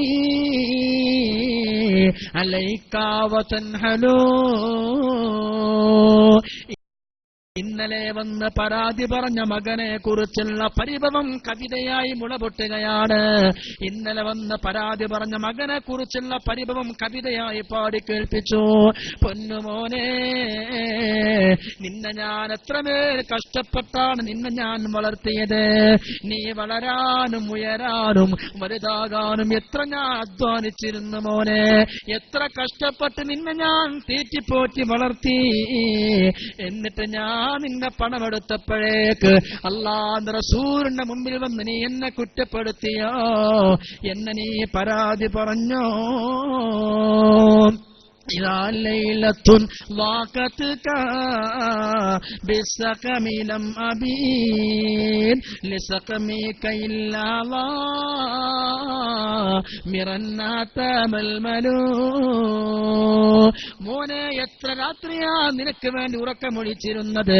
സുഖമില്ലാതെ നീ കടന്നപ്പോ നിന്നെ ശുശ്രൂഷിക്കാൻ എത്ര രാത്രി ഞാൻ ഉറക്കമൊഴിച്ചിരുന്നു. നിനക്ക് ചികിത്സ നൽകാൻ ഉറക്കമൊഴിച്ച് ഞാൻ നിന്നെ എല്ലാ ഡോക്ടർമാരിലേക്ക് കൊണ്ടുപോയിരുന്നപ്പോ അന്നൊക്കെ ജനങ്ങൾ പറഞ്ഞിരുന്നത്, ഓ, മകനും വേണ്ടി എത്ര കഷ്ടപ്പെടുന്ന ഉപ്പയാ എന്ന് എന്നെ കുറിച്ച് പറഞ്ഞിരുന്നു. തഖാഫുൽ വറാ നഫ്സി അലൈക ഫഇന്നഹാ ലതഅലമു അന്നൽ മൗത ഹത്മും മുക്കലു. മോനെ, നിനക്ക് വേണ്ടി ഞാൻ കഷ്ടപ്പെട്ടുകൊണ്ട് അന്ന് ഞാൻ അധ്വാനിച്ചുറക്കമൊഴിച്ച് നടന്നപ്പോ ജനങ്ങളെന്ന് പറഞ്ഞിരുന്നു, ഈ വാപ്പയിതാ മകനുക്കും വേണ്ടി മരിക്കണ വാപ്പയാ. മോനെ, അന്ന് ഞാൻ കരുതി ഏതാനും ഒരു ദിവസം മരിക്കണല്ലോ, നിന്നെ ചികിത്സിച്ചും നിന്നെ ശുശ്രൂഷിച്ചിട്ടുമാണ് എന്റെ മരണമെങ്കിൽ അങ്ങനെ ആകട്ടെ എന്ന് ഞാൻ കരുതി. അങ്ങനെ നിനക്ക് വേണ്ടി ഞാൻ എന്റെ ജീവിതം സമർപ്പിച്ചു വലുതാക്കി നിന്നെ കൊണ്ടുവന്നു. എന്നിട്ട് മോനെ, ഫലമ്മാ ബലഗ്ത സിന്ന والغاية التي إليك مراما فيك قد كنت آمل. മോനെ, നീ എങ്ങനെ വലുതായി കല്യാണം കഴിച്ച് നീ അല്പമൊക്കെ പൈസ ഉണ്ടായവനായപ്പോ ഞാൻ നിന്നിൽ പ്രതീക്ഷ വെച്ചു. മോനെ, ഇനി നീ വലുതായല്ലോ, നീ പണം നൽകുമല്ലോ. പക്ഷേ നിനക്ക് 2 പണം വന്നപ്പോഴേക്ക് 4 കാശ് വന്നപ്പോഴേക്ക് നീ എന്നോട് പെരുമാറിയത് ഫലൈത കൈലം തറ ഹഖഉബതി ഫൽത കമാ ജാറുൽ മുജാ ഒരയൽവാസിയോട് പെരുമാറുന്ന പെരുമാറ്റമെങ്കിലും മോനെ ബാപ്പയോട് പെരുമാറിക്കൂടായിരുന്നോ? നീ എന്നോട് ഇത്ര മോശമായി പെരുമാറിയല്ലോ എന്നിങ്ങനെ മകനെ കുറിച്ചുള്ള പരാതി പാട്ടായി നബിതങ്ങൾ പാടി നബിതങ്ങളെ മുമ്പില് ഈ ഉപ്പയങ്ങ് പാടിക്കൊടുക്കുമ്പോ അല്ലാഹുവിന്റെ റസൂലിന്റെ കണ്ണുകൾ നിറയുകയാ. ഈ ചെറുപ്പക്കാരനെ നബിതങ്ങൾ അങ്ങ് കോളിറക്കി പിടിക്കുകയാ. നബിതങ്ങളുടെ ജീവിതത്തിൽ ആദ്യമായി ചെയ്യുന്ന പണിയാ ആ ചെറുപ്പക്കാരന്റെ കോളിറക്കങ്ങ് പിടിച്ചുകൊണ്ട് ഫറമാബിഹി ഒരൊറ്റ ഏറങ്ങ് നബിതങ്ങൾ എറിയുകയാ. എന്നിട്ട് പറഞ്ഞു അൻതാവാമാ ലുകലിയബീക്, എടാ നീയും നിന്റെ ബാപ്പാക്കുള്ളതാ, നിന്റെ പണവും നിന്റെ ബാപ്പാക്കുള്ളതാ. നീ എത്ര അധ്വാനിച്ച് എത്ര പണമുണ്ടാക്കിയാലോ നിന്റെ ബാപ്പ ചോദിക്കുമ്പോ കൊടുക്കാൻ ബാധ്യസ്ഥനാണടാ. നീയാണോ എന്നോട് പരാതി പറയുന്നതെന്ന് പറയുമ്പോ ഭാര്യയ്ക്ക് വേണ്ടി ഉമ്മാനെ കോടതിയിൽ കയറ്റുന്ന മക്കളുണ്ടല്ലോ, ഭാര്യയ്ക്ക് വേണ്ടി വാപ്പാനെ കോടതിയിൽ കയറ്റുന്ന മക്കളുണ്ടല്ലോ. ഇതുപോലെ അല്ലാഹുവിന്റെ റസൂലിന്റെ മുമ്പിൽ വന്ന് പിതാവിനെ കുറിച്ച് പരാതി പറയുമ്പോ നബി തങ്ങൾ ആ മകന്റെ കോളർ പിടിച്ചുകൊണ്ട് ഫറമാ ദൂരത്തേക്ക് ഒരൊറ്റ വലിച്ച് എറിയുമ്പോ നമ്മൾ ചിന്തിക്കേണ്ട മുഅ്മിനീങ്ങളെ, അൽഖമത്തു റളിയല്ലാഹു അൻഹു ആരാണ്? അൽഖമ നിങ്ങൾക്കറിയോ? അല്ലാഹുവിന്റെ മുത്ത് നബി തങ്ങളെ പ്രിയപ്പെട്ട സ്വഹാബിയാണ്, പ്രഗൽഭനായ സ്വഹാബിയാ, നബി തങ്ങൾക്ക് ഏറ്റവും ഇഷ്ടപ്പെട്ട സ്വഹാബിയാ, എല്ലാ നന്മകളിലും മുൻപിലുണ്ടാകുന്ന സ്വഹാബിയാണ്. ഈ അൽഖമ റളിയല്ലാഹു അൻഹു മരിക്കാൻ കിടക്കുമ്പോ, സക്കറാത്തിൽ കിടക്കുമ്പോ സ്വഹാബികൾ കലിമ ചൊല്ലിക്കൊടുക്കുകയാണ്, ലാ ഇലാഹ ഇല്ലല്ലാഹ്. പക്ഷേ അൽഖമാക്ക് കലിമ ചൊല്ലാൻ കഴിയുന്നില്ല. നാവിങ്ങനെ പടക്കുകയാണ്. അൽഖമാക്ക് കലിമ ചൊല്ലാൻ കഴിയുന്നില്ല. സ്വഹാബികൾക്ക് പേടിയായി, ഭയമായി, അത്ഭുതമാവുകയാണ്. എന്തുപറ്റി നമ്മുടെ അൽഖമാക്ക് കലിമ കിട്ടണില്ലല്ലോ? അല്ലാഹുവിന്റെ റസൂലിന്റെ മുമ്പിൽ വന്ന് വളരെ സങ്കടപ്പെട്ട് സ്വഹാബത്ത് പറയുകയാ, നബിയേ നബിയേ, അൽഖമാക്ക് കലിമ ചൊല്ലാൻ കഴിയുന്നില്ല. അൽഖമാക്ക് ഈമാ സലാമത്താകൂലെ പേടിയാകുന്നു. എത്ര ചൊല്ലിക്കൊടുത്തിട്ടും ചൊല്ലണില്ലല്ലോ. നബി തങ്ങൾ പറഞ്ഞു, എങ്കിൽ ഞാൻ തന്നെ ചൊല്ലിക്കൊടുക്കാം. അല്ലാഹുവിന്റെ റസൂൽ നേരിട്ട് വരികയാണ്. എന്നിട്ട് അൽഖമാക്ക് ചൊല്ലിക്കൊടുക്കുന്നു, ലാ ഇലാഹ ഇല്ലല്ലാഹ്. അല്ലാഹുവിന്റെ റസൂൽ ചൊല്ലിക്കൊടുത്തിട്ടും ചൊല്ലാൻ കഴിയുന്നില്ല. അൽഖമാന്റെ നാവ് ഇങ്ങനെ പടപടക്കുകയാണ്. അന്നേരം നബി തങ്ങൾ അത്ഭുതത്തോടെ സ്വഹാബത്തിനോട് പറയുകയാണ്, സ്വഹാബ, നമ്മുടെ അൽഖമാക്ക് എന്ത് പറ്റിപ്പോയി? അൽഖമാക്ക് നിങ്ങൾ ചൊല്ലിക്കൊടുത്തു ചൊല്ലണില്ല, ഞാൻ ചൊല്ലിക്കൊടുത്തിട്ടും കലിമ ചൊല്ലണില്ല. എന്താ അവനക്ക് വല്ല കുരുത്തക്കേടുണ്ടോ? സഹാബികൾ പറഞ്ഞു, ഇല്ല നബിയേ, അൽഖമാനെ കുറിച്ച് നല്ലതല്ലാതെ ഞങ്ങൾക്കറിയൂല.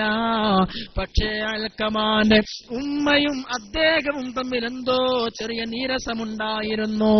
നബി തങ്ങൾ പറഞ്ഞു, എങ്കിൽ അത് തന്നെയാ അൽഖമാക്ക് കലിമ ചൊല്ലി കൊടുത്തിട്ട് കലിമ കിട്ടാത്തത്. ഉമ്മാന്റെ മനസ്സിലെവിടെയോ നീരസമുള്ളത് കൊണ്ടാണ്. ഉമ്മാനെ വിളിക്കൂ. ഉമ്മാനെ നബി തങ്ങളെ മുമ്പിൽ കൊണ്ടുവരികയാണ്.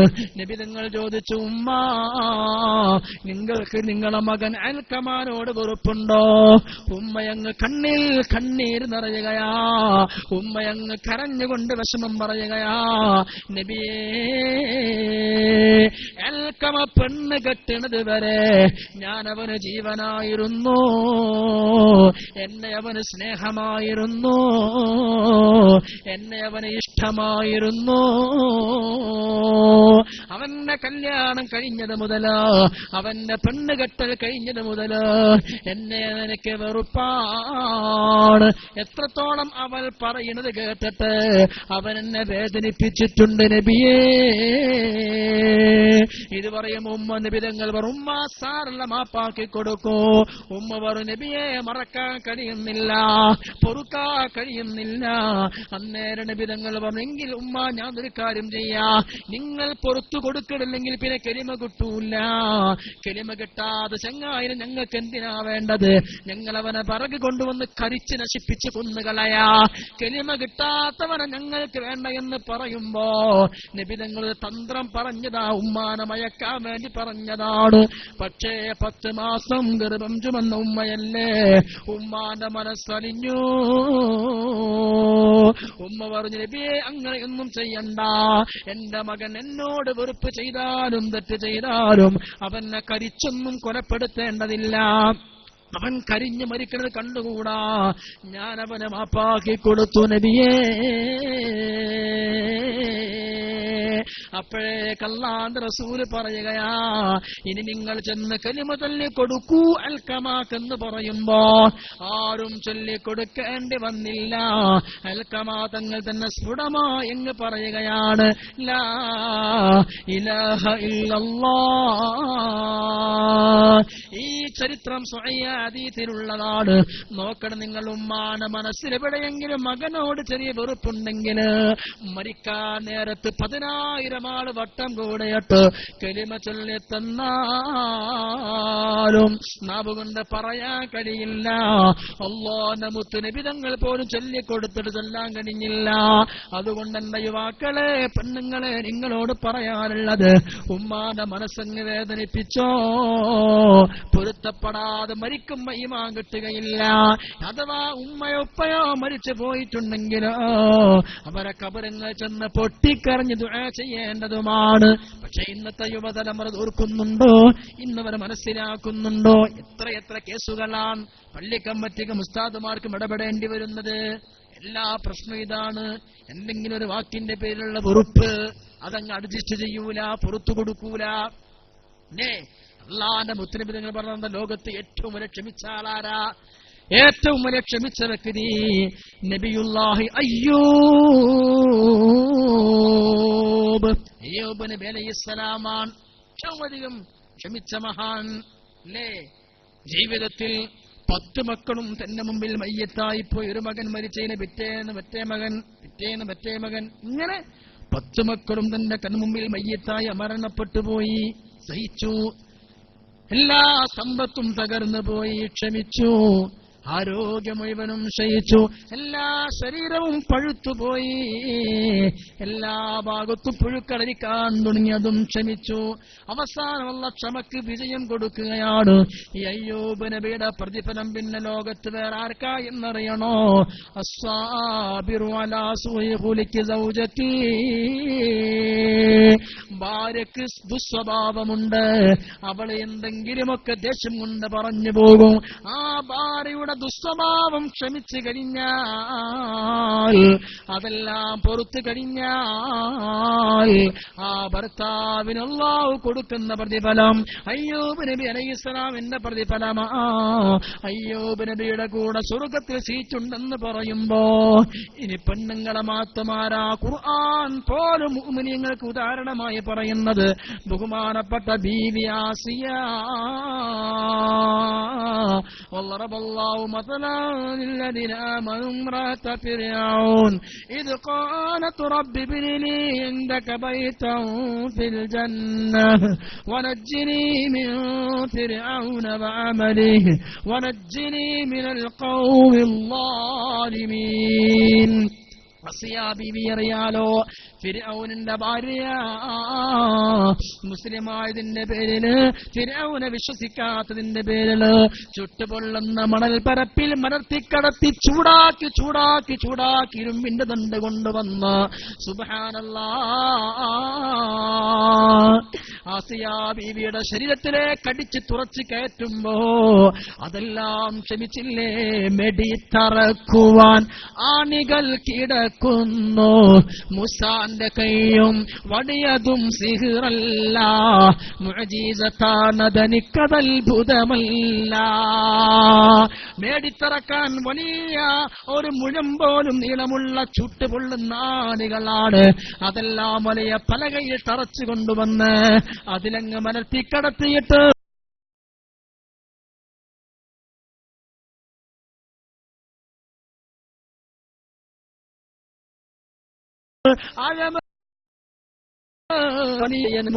ബീവിയുടെ പുണ്യന്റെ പ്രതിഫലമല്ല കൊടുക്കുന്ന ആർക്കാണ്? അസ്സാബിറതു അലാ സൂഇ ഖുലിഖി സൗജിഹാ. ഭർത്താവിന്റെ ദുസ്വഭാവം, ഭർത്താവിന്റെ വിചീന പെരുമാറ്റം, അത് ക്ഷമിക്കുന്ന ഭാര്യക്കല്ല കൊടുക്കുന്ന സ്വർഗം അസിയാ ബീവിയുടെ കൂടെയാണ്, അസിയാ ബീവിയുടെ പ്രതിഫലമാണ്. എന്നാൽ ഇന്നത്തെ വിഷയം എന്താണെന്നറിയോ? ക്ഷമ എന്ന വിഷയം തീരെ കണ്ടുകൂടാ. ക്ഷമ എന്നുള്ള വിഷയത്തിലേക്ക് ഒരാൾക്ക് മടുത്തുകൂടാ. എപ്പോഴും വാഗ്വാദങ്ങളാണ്, എപ്പോഴും വാശിയാണ്. അവിടെയാ നിങ്ങൾ ഓർക്കേണ്ടത്, അള്ളാഹ് നിസ്കരിക്കുന്നവരെ കൂടെയാണെന്നൊരു ഹദീസുണ്ടോ? അള്ളാഹു നോമ്പെടുക്കുന്നവരെ കൂടെയാണെന്ന് ആയത്തുണ്ടോ? അള്ളാഹു ഹജ്ജ് ചെയ്യുന്നവരെ കൂടെയാണെന്ന് ആയത്തുണ്ടോ? എന്നാൽ അള്ളാഹു ക്ഷമിക്കുന്നവരെ കൂടെയാണ്. ഇന്നല്ലാഹ മഅസ്സാബിരീൻ, ക്ഷമിക്കുന്നവരെ കൂടെയാണെന്ന് പരിശുദ്ധമായ ഖുർആൻ. ഇന്നൊട്ടുമില്ലാത്തത് മനുഷ്യന്റെ ഈ വാശിയാണ്.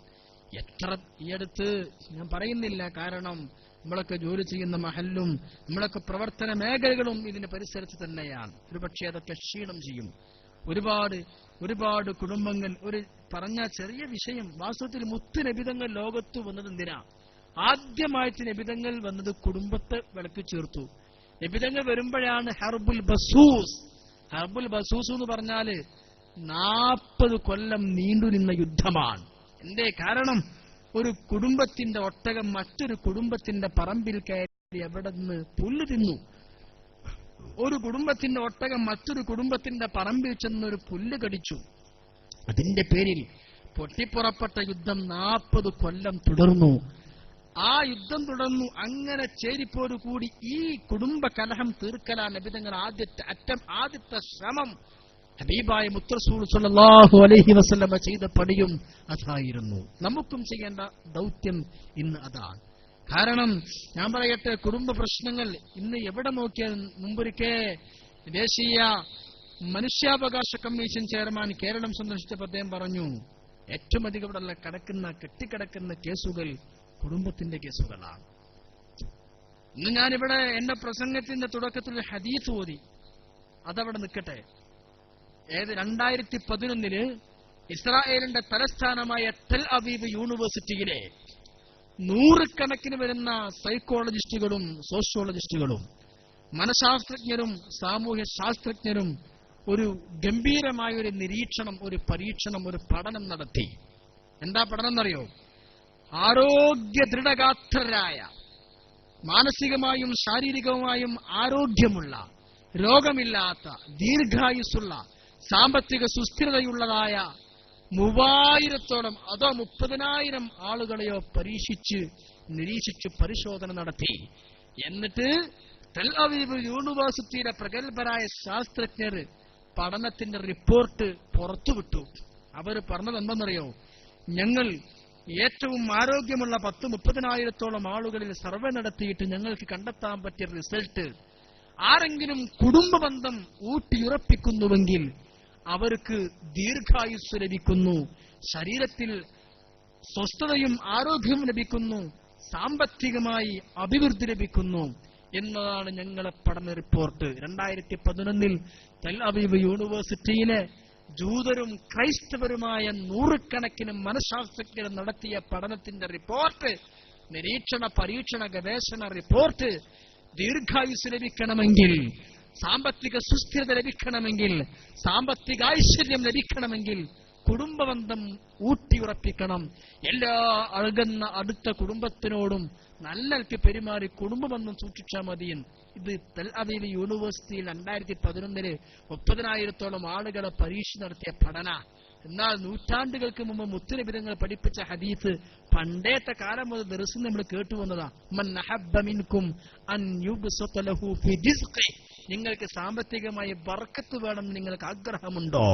നിങ്ങൾക്ക് സാമ്പത്തികമായി നിങ്ങളുടെ ജീവിത മാർഗങ്ങളിൽ സന്തോഷവും വിശാലതയും വേണമെന്ന് പൂതിയുണ്ടോ?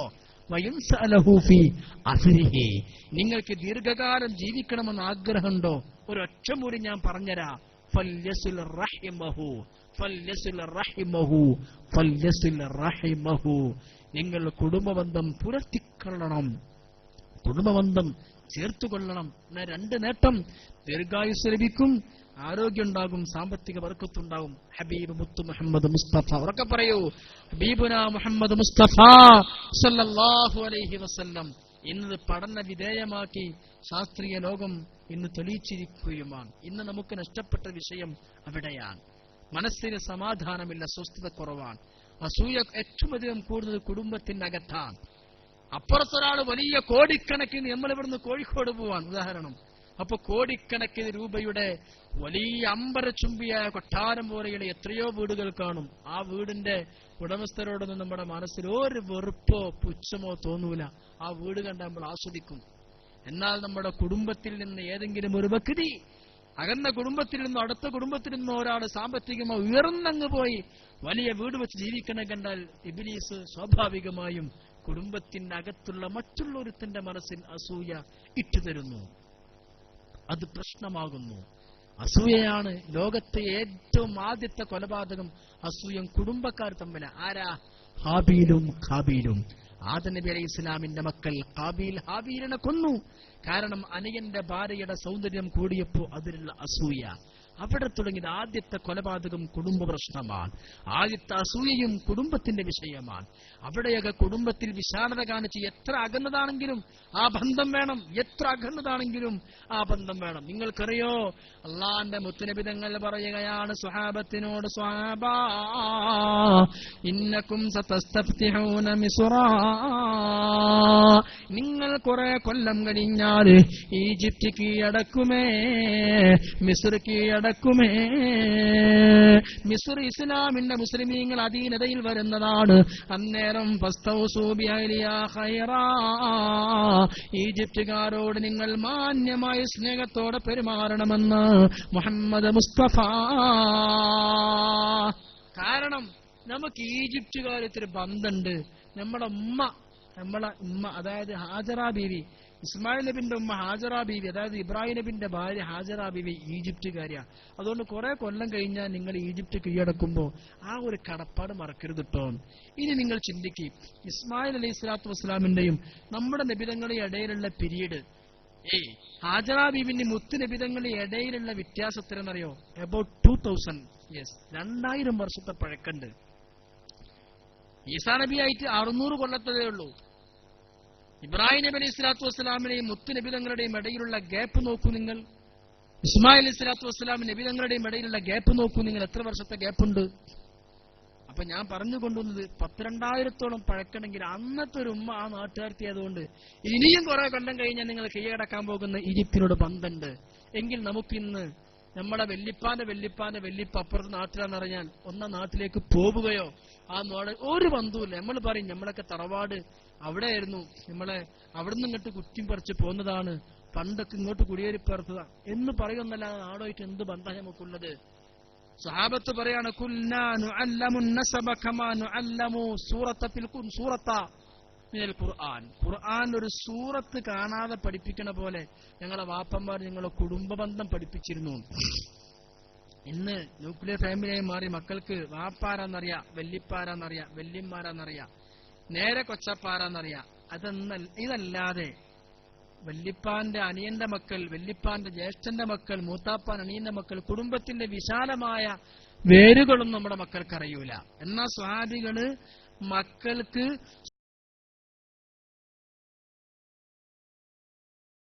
സൂറത്ത് ഫാത്തിഹ സൂറത്ത് മാത്രം ഗൗരവമുള്ള വിഷയ. പ്രിയപ്പെട്ട മുഅ്മിനീങ്ങളെ, കുടുംബത്തിന്റെ ബന്ധം എന്നിട്ട് ഇന്നത് തകർന്ന് തരിപ്പണമായി കൊണ്ടിരിക്കുകയാണ്. കുടുംബ ബന്ധങ്ങൾ ഇന്ന് വളരെ വലിയ വിഷയമായി മാറിക്കൊണ്ടിരിക്കുകയാണ്. അല്ലറ ചില്ലറ പ്രശ്നങ്ങൾക്ക് പേരിൽ കടിച്ചു കീറുന്ന സ്വഭാവം എത്ര കുടുംബങ്ങളിലുണ്ട്. ഭാര്യ ഭർത്താക്കന്മാർ പ്രത്യേകിച്ച് സഹോദരിമാരൊക്കെ ചിന്തിക്കി.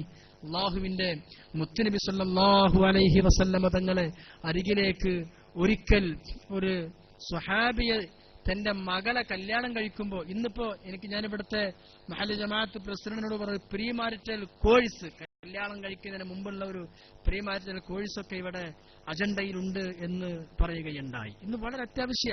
ഒരു സ്വഹാബി മകൾക്ക് കല്യാണം കഴിച്ചു കൊടുക്കാൻ തീരുമാനിച്ചു, മകളെ കെട്ടിക്കാൻ തീരുമാനിച്ചു.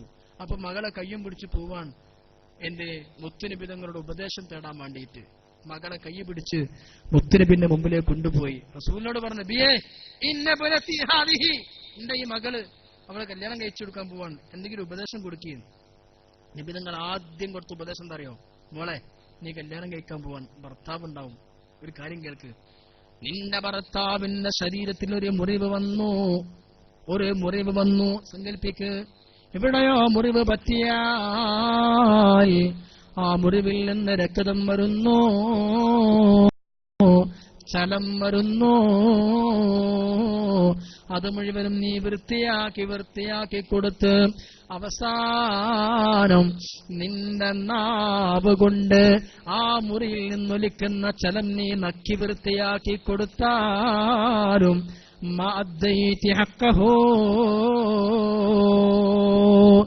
ഭർത്താവിനോടുള്ള നിന്റെ കടപ്പാട് വീടുകയില്ല മോളെ. ഭർത്താവിനോടുള്ള നിന്റെ കടമ വീടൂല മോളെ. കോഴ്സ് കഴിഞ്ഞു, പ്രീമാറ്റൽ കോഴ്സ് കഴിഞ്ഞു. ഈ പെണ്ണ് ജീവിതത്തിന്റെ അവസാനം വരെ ഇങ്ങനെയാ ഭർത്താവിന്റെ മനസ്സങ്ങ് വേദനിപ്പിക്കുമോ? കോഴിക്കോട് ആശുപത്രിയില് ഭർത്താവിന് 2 കിഡ്നിയും ഫെയിലായി എന്ന് ചെക്കപ്പിൽ തിരിച്ചു. ഭർത്താവിന് ചികിത്സക്ക് കൂടെ നിൽക്കുന്ന ഭാര്യ അവസാനം ഭർത്താവിനെ ഡയാലിസിന് കൊണ്ടുപോയി വന്നപ്പോ ഭാര്യ റൂമിലില്ല. അപ്പുറത്തെ റൂമിലെ പെണ്ണിനോട് ഭാര്യ പറഞ്ഞു, അന്വേഷിക്കണ്ടെന്ന്, കെട്ടിയോനെ ഡയാലിസിസ് ചെയ്ത് കൊണ്ടുവന്നാ പറയണം. ഭർത്താവ് ഗൾഫ് വന്ന് ലീവിന് വന്നു, ആശുപത്രിയിൽ പോയി, 2 കിഡ്നിയും ഫെയിലായി എന്ന് അറിഞ്ഞപ്പോഴേക്ക് ആശുപത്രി കിടക്കയിലിട്ട് ഭർത്താവിന് അവിടെ ഇട്ട് ഒറ്റക്കാക്കി പോവാൻ. ഇവിടെയൊക്കെയാണ്, അല്ലെങ്കിൽ പ്രായം വന്ന് മുഖം ചുട്ടിച്ചുളിയും അസുഖം വരുമ്പോഴേക്ക് ഭർത്താവിനെയും മറ്റും ഒഴിവാക്കി പോവാ. എന്നാ പെണ്ണുങ്ങളും ചിന്തിക്കണം. അമ്മാർ ഇബ്നു യാസിർ എന്ന് പറഞ്ഞ വലിയ സ്വഹാബി, വലിയ മഹാനാ, എല്ലാവർക്കും അറിയാം. ഇസ്ലാമിലെ ആദ്യത്തെ ഷഹീദിനെ അറിയാമല്ലോ, യാസിർ, അമ്മാർ റളിയല്ലാഹു അൻഹു. അമ്മാർ ഇബ്നു യാസിർ റളിയല്ലാഹു അൻഹു തന്റെ ഭാര്യയെ തലാഖ് ചൊല്ലുന്നു. ഭാര്യയെ തലാഖ് ചൊല്ലുമ്പോ അല്ലാഹുവിന്റെ നബി തങ്ങൾ ചോദിക്കുകയാണ്, അല്ലയോ അമ്മാറേ, എന്തിനാണ് നിന്റെ ഭാര്യയെ നീ തലാഖ് ചൊല്ലിയത്? അപ്പൊ പറഞ്ഞെന്തറിയോ? ലം തംറൽ ഖത്തു, നബിയേ, അവൾക്ക് ഇതുവരെ ഒരു രോഗവും ഉണ്ടായിട്ടില്ല നബിയേ. എന്തായി പറഞ്ഞത്? ഞാൻ എന്റെ ഭാര്യനെ ഒഴിവാക്കിയത് അവർക്ക് ഇതുവരെ ഒരു അസുഖം ഉണ്ടായിട്ടില്ല. അതിനെന്തിനാ തലാഖില്ലാണ്? ഭാര്യക്ക് അസുഖം വരണം, പരീക്ഷണം വരണം. അള്ളാഹു ഒരു മനുഷ്യനെ ഇഷ്ടപ്പെട്ടാൽ അതിന്റെ ലക്ഷണമാണ് രോഗം. എന്നിട്ട് അതിനെ ഞാൻ ശുശ്രൂഷിക്കണം, ചികിത്സിക്കണം, അതിന്റെ പുണ്യം കൂടി എനിക്ക് കിട്ടണം. അങ്ങനെ ഒരു കൊണക്കടും കേടും അസുഖം വരാത്തൊരു പെണ്ണിനെ ഞാൻ എന്തിനെ വെച്ചോണ്ടിരിക്കണ്? ഒഴിവാക്കിയെന്ന്. ഇത് എല്ലാവരും ഇത് മാതൃകയാക്കരുത്. അതിന്റെ അർത്ഥം രോഗമില്ലാത്ത പെണ്ണുങ്ങളെയൊക്കെ തലാക്ക് ചെല്ലണമെന്നല്ല ഇത് പഠിപ്പിക്കുന്നത്. പിന്നെ ലോകാവസാനം വരെയുള്ള മുസ്ലിമീങ്ങൾക്ക് ഒരു വലിയ പാടാകാൻ വേണ്ടി ഇത്തരം ഒരു അപൂർവം ചരിത്രങ്ങൾ ഇസ്ലാം ബാക്കി വെച്ചത്. കൊണക്കടും കേടും വരുമ്പോ ഭാര്യയെ ചികിത്സിച്ച് വെറുക്കുന്ന ഭർത്താക്കന്മാർക്ക് ഒരു പാടാകാൻ വേണ്ടി രോഗം വരാത്തതിന്റെ പേരിൽ ഒഴിവാക്കി, രോഗം വരണം എന്ന് ചിന്തിച്ചു. തിരിച്ചും ഒരു ചരിത്രമുണ്ട്. ഒരു സ്വഹാബിയോട് ഭാര്യ പറഞ്ഞു, എനിക്ക് നിങ്ങളെ വേണ്ട, ഇനി ഞാൻ നിങ്ങളെ ഒഴിവാക്കുകയാണ്. ഭർത്താവ് ചോദിച്ചു, ഇത്ര കാലം എന്റെ കൂടെ ജീവിച്ചു, ഇപ്പൊ എന്താ നിനക്ക് എന്നെ വേണ്ടാത്തത്? എനിക്ക് നിങ്ങളെ വേണ്ട എന്ന് പറഞ്ഞു. കുറെ കഴിഞ്ഞപ്പോ ഭർത്താവ് എവിടെയോ കാല് മുട്ടി വീണു, കാലിന്റെ എല്ല് പൊട്ടി, സുഖമില്ലാതെ കിടപ്പിലായി. അപ്പൊ ഭാര്യ പറഞ്ഞു, നിങ്ങളെ എനിക്ക് വേണം, ഞാൻ നിങ്ങളെ കൂടെ വരാം. ഭർത്താവ് ചോദിച്ചു, നീ എന്നെ വേണ്ടെന്നല്ല ഇതുവരെ പറഞ്ഞത്, ഇപ്പൊ എന്താ നീ തീരുമാനം മാറ്റിയത്? അപ്പൊ പറഞ്ഞു, ഒരു മുഅ്മിനാണെങ്കിൽ രോഗവും പരീക്ഷണവും വരണം. നിങ്ങൾ എന്റെ ഭർത്താവായിട്ട് എത്ര കൊല്ലമായി, ഇതുവരെ നിങ്ങൾക്ക് രോഗവും വന്നിരുന്നില്ല.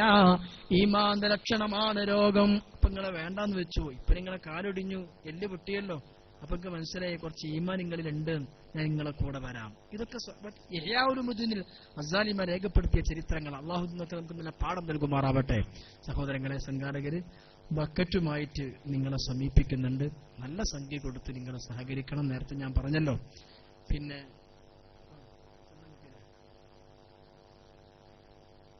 അൽഹംദുലില്ലാ, പിന്നെ നമ്മുടെ പരിപാടിക്കുള്ള ചെലവുകൾ, ഈ പരിപാടി ഇത്ര നല്ല ഒരു പ്രൗഢമായ ഒരു വ്യവസ്ഥാപിതമായ സ്റ്റേജും സദസ്സും ലൈറ്റും സൗണ്ട് അറേഞ്ച്മെന്റ്സ്, ഇതിനൊക്കെ തന്നെ ഭീമമായൊരു സംഖ്യ ചെലവുണ്ട്. ഇത് കഴിഞ്ഞിട്ട് നമ്മുടെ ഈ സംരംഭത്തിന് ഹിഫ്ള് കോളേജിനൊക്കെ ഒരുപാട് ചെലവുണ്ടാവും. അപ്പോൾ ബക്കറ്റായിട്ട് വരുമ്പോൾ സാധാരണ ഒരു വാഴന്റെ സദസ്സിന് കൊടുക്കണ പോലെ 5ഉം 10ഒന്നും കൊടുക്കാതെ മോശമില്ലാത്ത സംഖ്യ ബക്കറ്റിലിട്ടിട്ട് നിങ്ങളൊക്കെ സഹായിക്കണം, സഹകരിക്കണം. നമുക്കറിയാലോ, ഒരു ഹദീത്തിന് എനിക്ക് ഓർമ്മ വരികയാണ്. ഇപ്പൊ നമുക്കൊക്കെ വലിയ ചൂടാണ്. വീട്ടിൽ എത്ര ഫാൻ ഇട്ടാലും ചൂട് സഹിക്കാൻ പറ്റണില്ല. എന്നാൽ ഒരു ചെറിയ ഒരു രോമത്തിന്റെ സുഷിരം പോലുമില്ലാത്ത ഖബറ്, 6 അടി മണ്ണ്, വായു കടക്കാവുന്നൊരു ചെറിയ സ്ഥലം പോലുമില്ല. ആ ഖബറിന്റെ ഉള്ളിലെ ചൂട് പറയണോ? എന്നാൽ നിബിധങ്ങൾ പറഞ്ഞു, തണുപ്പിക്കാന്നൊരു മാർഗമുണ്ട്. അത്ഫിയോ ഹർറൽ ഖുബൂർ, നിങ്ങൾ നിങ്ങളെ ഖബറിന്റെ ചൂട് തണുപ്പിക്കുക. നിങ്ങളെ ഖബറിന്റെ ചൂട് തണുപ്പിക്കേണ്ടത് ബിസ്സദഖ, സ്വതക്ക കൊണ്ടാണ് എന്ന് മുഹമ്മദ് മുസ്തഫ. നിങ്ങളെ ഖബറിന്റെ ചൂട് AC ആയി കിട്ടും. അത് കൃത്യമായിട്ട് എയർ കണ്ടീഷൻഡ് ആയിട്ട് അത് നല്ല തണുപ്പായി തരും. ബിസ്സദഖ, സ്വതക്ക കൊണ്ടുവന്നാ. ഈ ഹദീത്ത് മനസ്സിൽ വെച്ചിട്ട് ബക്കറ്റ് മുമ്പൊക്കെ വരുമ്പോൾ നല്ല സ്വതക്കിട്ട് സഹകരിക്കുക. ഒരു സഹോദരി സ്വർണത്തിന്റെ കമ്മല് 2 സ്വർണം ഈ പരിശുദ്ധമായ സംരംഭത്തിലേക്ക് സംഭാവന ചെയ്തിരിക്കുകയാണ്. അൽഹംദുലില്ലാഹ്. സർവശക്തനായ റഹ്മുർ-റഹീമീനായ അല്ലാഹു ഈ സ്വർണം നൽകിയ ഈ സംഭാവന സ്വീകരിക്കുമാറാവട്ടെ. അർഹമായ പ്രതിഫലം അല്ലാഹു കൊടുക്കുമാറാവട്ടെ. കുടുംബത്തിലെ ബുദ്ധിമുട്ടുകൾ മാറാനും ഹലാലായ ഉദ്ദേശങ്ങൾ നിറവേറാനും വേണ്ടി ദുആ ചെയ്യാനാണ് സ്വർണത്തിന്റെ 2 ജിംക്ക് സംഭാവന തന്നിരിക്കുന്നത്. അല്ലാഹു ആ സ്വതക്ക സ്വീകരിക്കുമാറാവട്ടെ. എല്ലാവരും ഉറക്കാമ്യം പറയണം. അല്ലാഹു അവരുടെ കുടുംബത്തിലെ ബുദ്ധിമുട്ടുകളൊക്കെ വളരെ പെട്ടെന്ന് നീക്കിക്കൊടുക്കുമാറാവട്ടെ. ഹലാലായ ഉദ്ദേശങ്ങളൊക്കെ ഹാസിലാക്കി കൊടുക്കുമാറാവട്ടെ. അല്ലാഹു ദീർഘായുസ്സും ആഫിയത്തും ബറക്കത്തും പ്രദാനം ചെയ്തു കൊടുക്കുമാറാകട്ടെ. ആമീൻ. സഹോദരങ്ങളെ, ഒരു ഹദീസ് ഞാൻ ഇത് പറഞ്ഞ പോർത്തു പോവാൻ,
ഖബറിലേക്ക് 5 പൈസ പോലും വരൂല. ആയിരക്കണക്കിന് തേങ്ങ വലിക്കാറുണ്ടെങ്കിൽ ഒരു കൊട്ട തേങ്ങ പോലും നിന്നെ ഖബറിലേക്ക് എത്തൂല. റബ്ബർ ഇഷ്ടം പോലെ ഷീറ്റ് ഉണ്ടായിരുന്നു, ഒരു അല്പം പോലും എത്തൂല. പിന്നെ വലതുൻ സ്വാലിഹുൻ യദ്ഉ ലഹു, ദുആ ചെയ്യുന്ന സ്വാലിഹായ മകനുണ്ടോ, എത്തിക്കൊണ്ടേയിരിക്കും. പഠിച്ച ഇൽമുണ്ടോ, എത്തിക്കൊണ്ടേയിരിക്കും. കൊടുത്ത നല്ല സ്വതക്കുണ്ടോ, എത്തിക്കൊണ്ടേയിരിക്കും. ഇത് മൂന്നും ലഭിക്കുന്ന കൂട്ടത്തിൽ അള്ളാഹു എന്നെ നിങ്ങളെ ഉൾപ്പെടുത്തി അനുഗ്രഹിക്കുമാറാകട്ടെ. സുദീർഘമായി ഇനി ഞാൻ പറയുന്നില്ല. 10-11 മണിയാകുമ്പോഴേക്ക് ദുആക്ക് ചെയ്ത് നമ്മുടെ പരിപാടി കൺക്ലൂഡ് ചെയ്യണം. വിഷയം എവിടെയും എത്തിക്കാൻ നമുക്ക് സാധിച്ചിട്ടില്ല. സമയം ഇന്ന് ഖുർആൻ ആസ്വാദനവും മറ്റുമൊക്കെ ഉള്ളതുകൊണ്ട് വിഷയം അനാവരണം ചെയ്യാൻ സമയം നമുക്ക് വിട്ടുപോയിട്ടുണ്ട്. ഏതായാലും അൽഹംദുലില്ലാഹ് ഒരുപാട് ആളുകൾ നമ്മുടെ പരിപാടിക്ക് സഹായിച്ചിട്ടുണ്ട്. മരണപ്പെട്ടു പോയ ഭർത്താവിനും കുടുംബാദികൾക്കും വേണ്ടി ദുആ ചെയ്ത സഹോദരി 1000 രൂപ, മകളുടെ സുഖപ്രസവത്തിന് ദുആ ചെയ്ത സഹോദരി 200, മരണപ്പെട്ടു പോയ വാപ്പ ഉമ്മാക്ക് വേണ്ടി ദുആ ചെയ്യാൻ മക്കൾ 1000 രൂപ. അള്ളാഹു ഈ സംഭാവനകളൊക്കെ സ്വീകരിക്കുമാറാകട്ടെ. എല്ലാവരും ആമീൻ പറയും. ഏതെങ്കിലും ഒരു ആമീനെങ്കിലും അള്ളാഹു സ്വീകരിക്കും. മരണപ്പെട്ടു പോയ വാപ്പ ഉമ്മ ഭർത്താവ് ഭാര്യ അവർക്കൊക്കെ വേണ്ടി ദുആ ചെയ്യാൻ പറഞ്ഞ ഒരുപാട് ആളുകളുണ്ട്. അവരുടെ സ്വതക്കകളൊക്കെ അള്ളാഹു സ്വീകരിക്കുമാറാവട്ടെ. മരിച്ചുപോയവരുടെ കുടുംബങ്ങളുടെ ഖബറുകൾ സ്വർഗത്തിന്റെ തോപ്പാക്കി കൊടുക്കുമാറാവട്ടെ. സുഖപ്രസവത്തിന് വേണ്ടി ദുആ ചെയ്യാൻ പറഞ്ഞവർക്ക് ഒരു ഓപ്പറേഷൻ ഒന്നും ഇല്ലാത്ത സ്ഥിതിയിൽ സമയം പൂർത്തീകരിച്ചിട്ടുള്ള രീതിയിൽ അള്ളാഹു സുഖപ്രസവം പ്രദാനം ചെയ്യുമാറാകട്ടെ. 15 വയസ്സ് പ്രായമായ മകന് ലെൻസിന് ക്യാൻസർ ബാധിച്ച് വൈറ്റില വെൽകെയർ ആശുപത്രിയിൽ 2 മാസമായി ചികിത്സയിലാണ്. അള്ളാഹുവാണ് ഏറ്റവും വലുത്. അള്ളാഹു വളരെ പെട്ടെന്ന് അത്ഭുതകരമാവണ്ണം ശിഫയാക്കി കൊടുക്കുമാറാകട്ടെ. അള്ളാഹു ശിഫയാക്കി കൊടുക്കുമാറാവട്ടെ. അത്തരം രോഗങ്ങളെ തൊട്ട് എന്നെ നിങ്ങളെയൊക്കെ അള്ളാഹു കാത്തിരക്ഷിക്കുമാറാകട്ടെ. സുഖമില്ലാത്ത ഉമ്മാക്കും കുടുംബത്തിനു വേണ്ടി ദുആ ചെയ്യാൻ 30 ബെഡ്ഷീറ്റ് സംഭാവന സഹോദരൻ അള്ളാഹു അത് സ്വീകരിക്കുമാറാവട്ടെ. സുഖമില്ലാത്ത ഉമ്മാക്കും കുടുംബത്തിനും പരിപൂർണമായി ശിഫയും ആഫിയത്തും അള്ളാഹു പ്രദാനം ചെയ്യുമാറാകട്ടെ. ഗുരുതരമായ അസുഖം ബാധിച്ചു കിടക്കുന്ന സഹോദരിക്ക് വേണ്ടി ദുആ ചെയ്യാൻ പരിപാടിയുടെ ചെലവിലേക്കൊരു സഹോദരൻ 5000 രൂപ സംഭാവന. അള്ളാഹുവേ ആ സ്വതക്കയെ നീ സ്വീകരിക്കണേ അല്ലാ. ഗുരുതരമായ അസുഖം ബാധിച്ചു കിടക്കുന്ന സഹോദരിക്ക് നീ ശിഫയാക്കി കൊടുക്കണേ തമ്പുരാനെ. രോഗത്തിന് ശമനം കൊടുക്കണേ അല്ലാ. രോഗത്തിന്റെ കാഠിന്യം കുറച്ചു കൊടുക്കണേ തമ്പുരാനെ. തുറമുങ്കരയിലുള്ള ഒരു സഹോദരി സ്ട്രോക്ക് വന്ന് വളരെ സീരിയസ് ആയി ആസ്റ്റർ മെഡിസിറ്റിയിൽ കിടക്കുകയാണ്. അള്ളാഹുവെ ശിഫയാക്കി കൊടുക്കണേ അല്ലാ. അള്ളാഹുവെ വളരെ പെട്ടെന്ന് ആശുപത്രി ഡിസ്ചാർജ് ആകാനുള്ള വഴികൾ, ആരോഗ്യത്തിന്റെ ആഫിയത്തിന്റെ വഴികൾ സാധ്യമാക്കി കൊടുക്കണേ അല്ലാ. വാർഷിക സുവനീറിന്റെ ആവശ്യത്തിലേക്ക് പരസ്യം സംഭാവന നൽകിയ മുഴുവൻ ആളുകൾ അള്ളാഹു അവരുടെ സംഭാവനകളൊക്കെ സ്വീകരിക്കുകയും ബർക്കത്ത് പ്രദാനം ചെയ്യുകയും ചെയ്യുമാറാകട്ടെ. ഈ വർഷം ഹിഫ്ള് പൂർത്തിയാക്കിയ 7 വിദ്യാർത്ഥികൾക്ക് ആവശ്യമായ ഓവർകോട്ട് സംഭാവന ചെയ്ത സഹോദരൻ അള്ളാഹു സുദഖയെ സ്വീകരിക്കുമാറാകട്ടെ. അദ്ദേഹത്തിന്റെ മരണപ്പെട്ടു പോയ മാതാവിന് അള്ളാഹു ഖബർ സ്വർഗത്തിന്റെ തോപ്പാക്കി കൊടുക്കുമാറാവട്ടെ. അള്ളാഹു മഗ്ഫിറത്ത് കൊടുക്കുമാറാകട്ടെ. അതുപോലെ കുഞ്ഞു മുഹമ്മദ് പുക്കാട്ടുപനൈപ്പള്ളി ഹലാലായ മുറാദുകൾ ഹാസിലാക്കാൻ 10000 രൂപ സംഭാവന. അൽഹംദുലില്ലാഹ് അല്ലാഹു ആ സ്വതക്കയെ സ്വീകരിക്കുമാറാവട്ടെ. ഹലാലായ മുറാദ് അല്ലാഹു ഹാസിലാക്കി കൊടുക്കുമാറാകട്ടെ. മരണപ്പെട്ടുപോയ ഉമ്മ വാപ്പ കുടുംബക്കാർ ഒരുപാട് ആളുകൾ അവരുടെയൊക്കെ ഖബറുകളെ സ്വർഗത്തിന്റെ തോപ്പാക്കി കൊടുക്കുമാറാകട്ടെ. മരിച്ചുപോയ ഭർത്താവിനോട് ദുആ ചെയ്യാൻ 1000 രൂപ അല്ലാഹു ഖബർ സ്വർഗത്തിന്റെ തോപ്പാക്കി കൊടുക്കുമാറാകട്ടെ. കുടുംബത്തിലെ ബുദ്ധിമുട്ടുകൾ മാറാനും ഹലാലായ ഉദ്ദേശങ്ങൾ നിറവേറാനും ഒരു സഹോദരി 2 സ്വർണ്ണ ജനിക്കും ദുആ ചെയ്തു. അല്ലാഹു അത് സ്വീകരിക്കുകയും ഹലാലായ ഉദ്ദേശം ഹാസിലാക്കി കൊടുക്കുകയും ചെയ്യുമാറാവട്ടെ. അതുപോലെ ഒരു സഹോദരൻ വലിയ ഒരു വിഷമത്തിലും പ്രയാസത്തിലും വലിയ ബുദ്ധിമുട്ടിലാണ്. വലിയ ബുദ്ധിമുട്ട് എന്ന് പറഞ്ഞാൽ എനിക്ക് ശരിക്കറിയാം. അത്രയും ഭാവി തന്നെ തകർന്നു പോകുന്ന വലിയൊരു പ്രയാസത്തിൽ സർവശക്തനായ അള്ളാഹു ഈ ഖുർആന്റെയും ഹാഫിദ്യങ്ങളൊക്കെ ബർക്കത്തുകൊണ്ട് ഏതെങ്കിലും ഒരു ദുആന്റെ ബർക്കത്തുകൊണ്ട് എല്ലാവരും ആമീൻ പറഞ്ഞു. വളരെ പെട്ടെന്ന് പരിപൂർണമായ രക്ഷ സലാമത്ത് ആ സഹോദരനുക്ക് അള്ളാഹു നൽകുമാറാകട്ടെ. വഷളാകാതെ അയബാകാതെ ആ പ്രയാസത്തിൽ നിന്ന് അള്ളാഹു അദ്ദേഹത്തെ രക്ഷപ്പെടുത്തുമാറാകട്ടെ.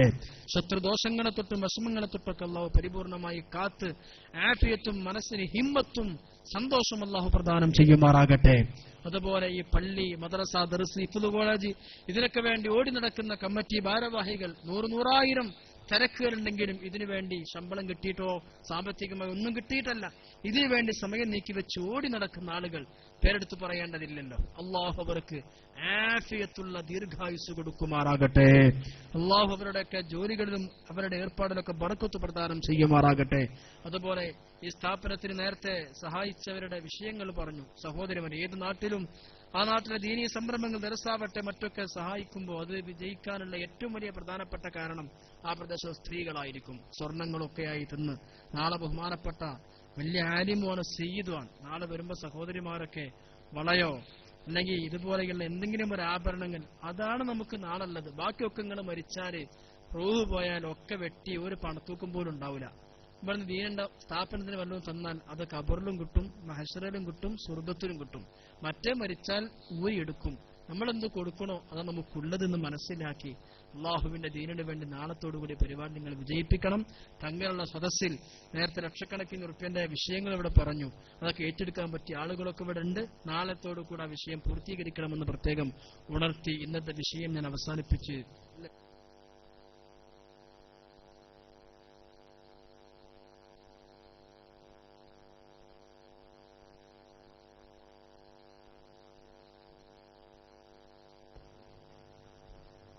ഇൻഷാ അല്ലാഹ് നമ്മൾ ദുആ ചെയ്യുകയാണ്.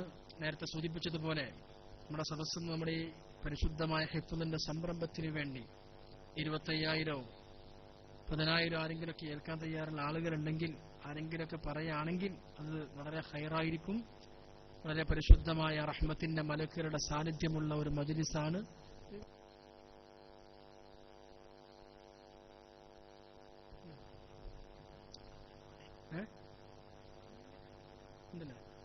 നമ്മുടെ സദസ്സിനെ ആരെങ്കിലും പറയാൻ പറ്റിയ ആളുകളുണ്ടെങ്കിൽ പറയുകയാണെങ്കിൽ വളരെ ഉപകരിക്കും. സമയം കവർന്നെടുക്കണില്ല.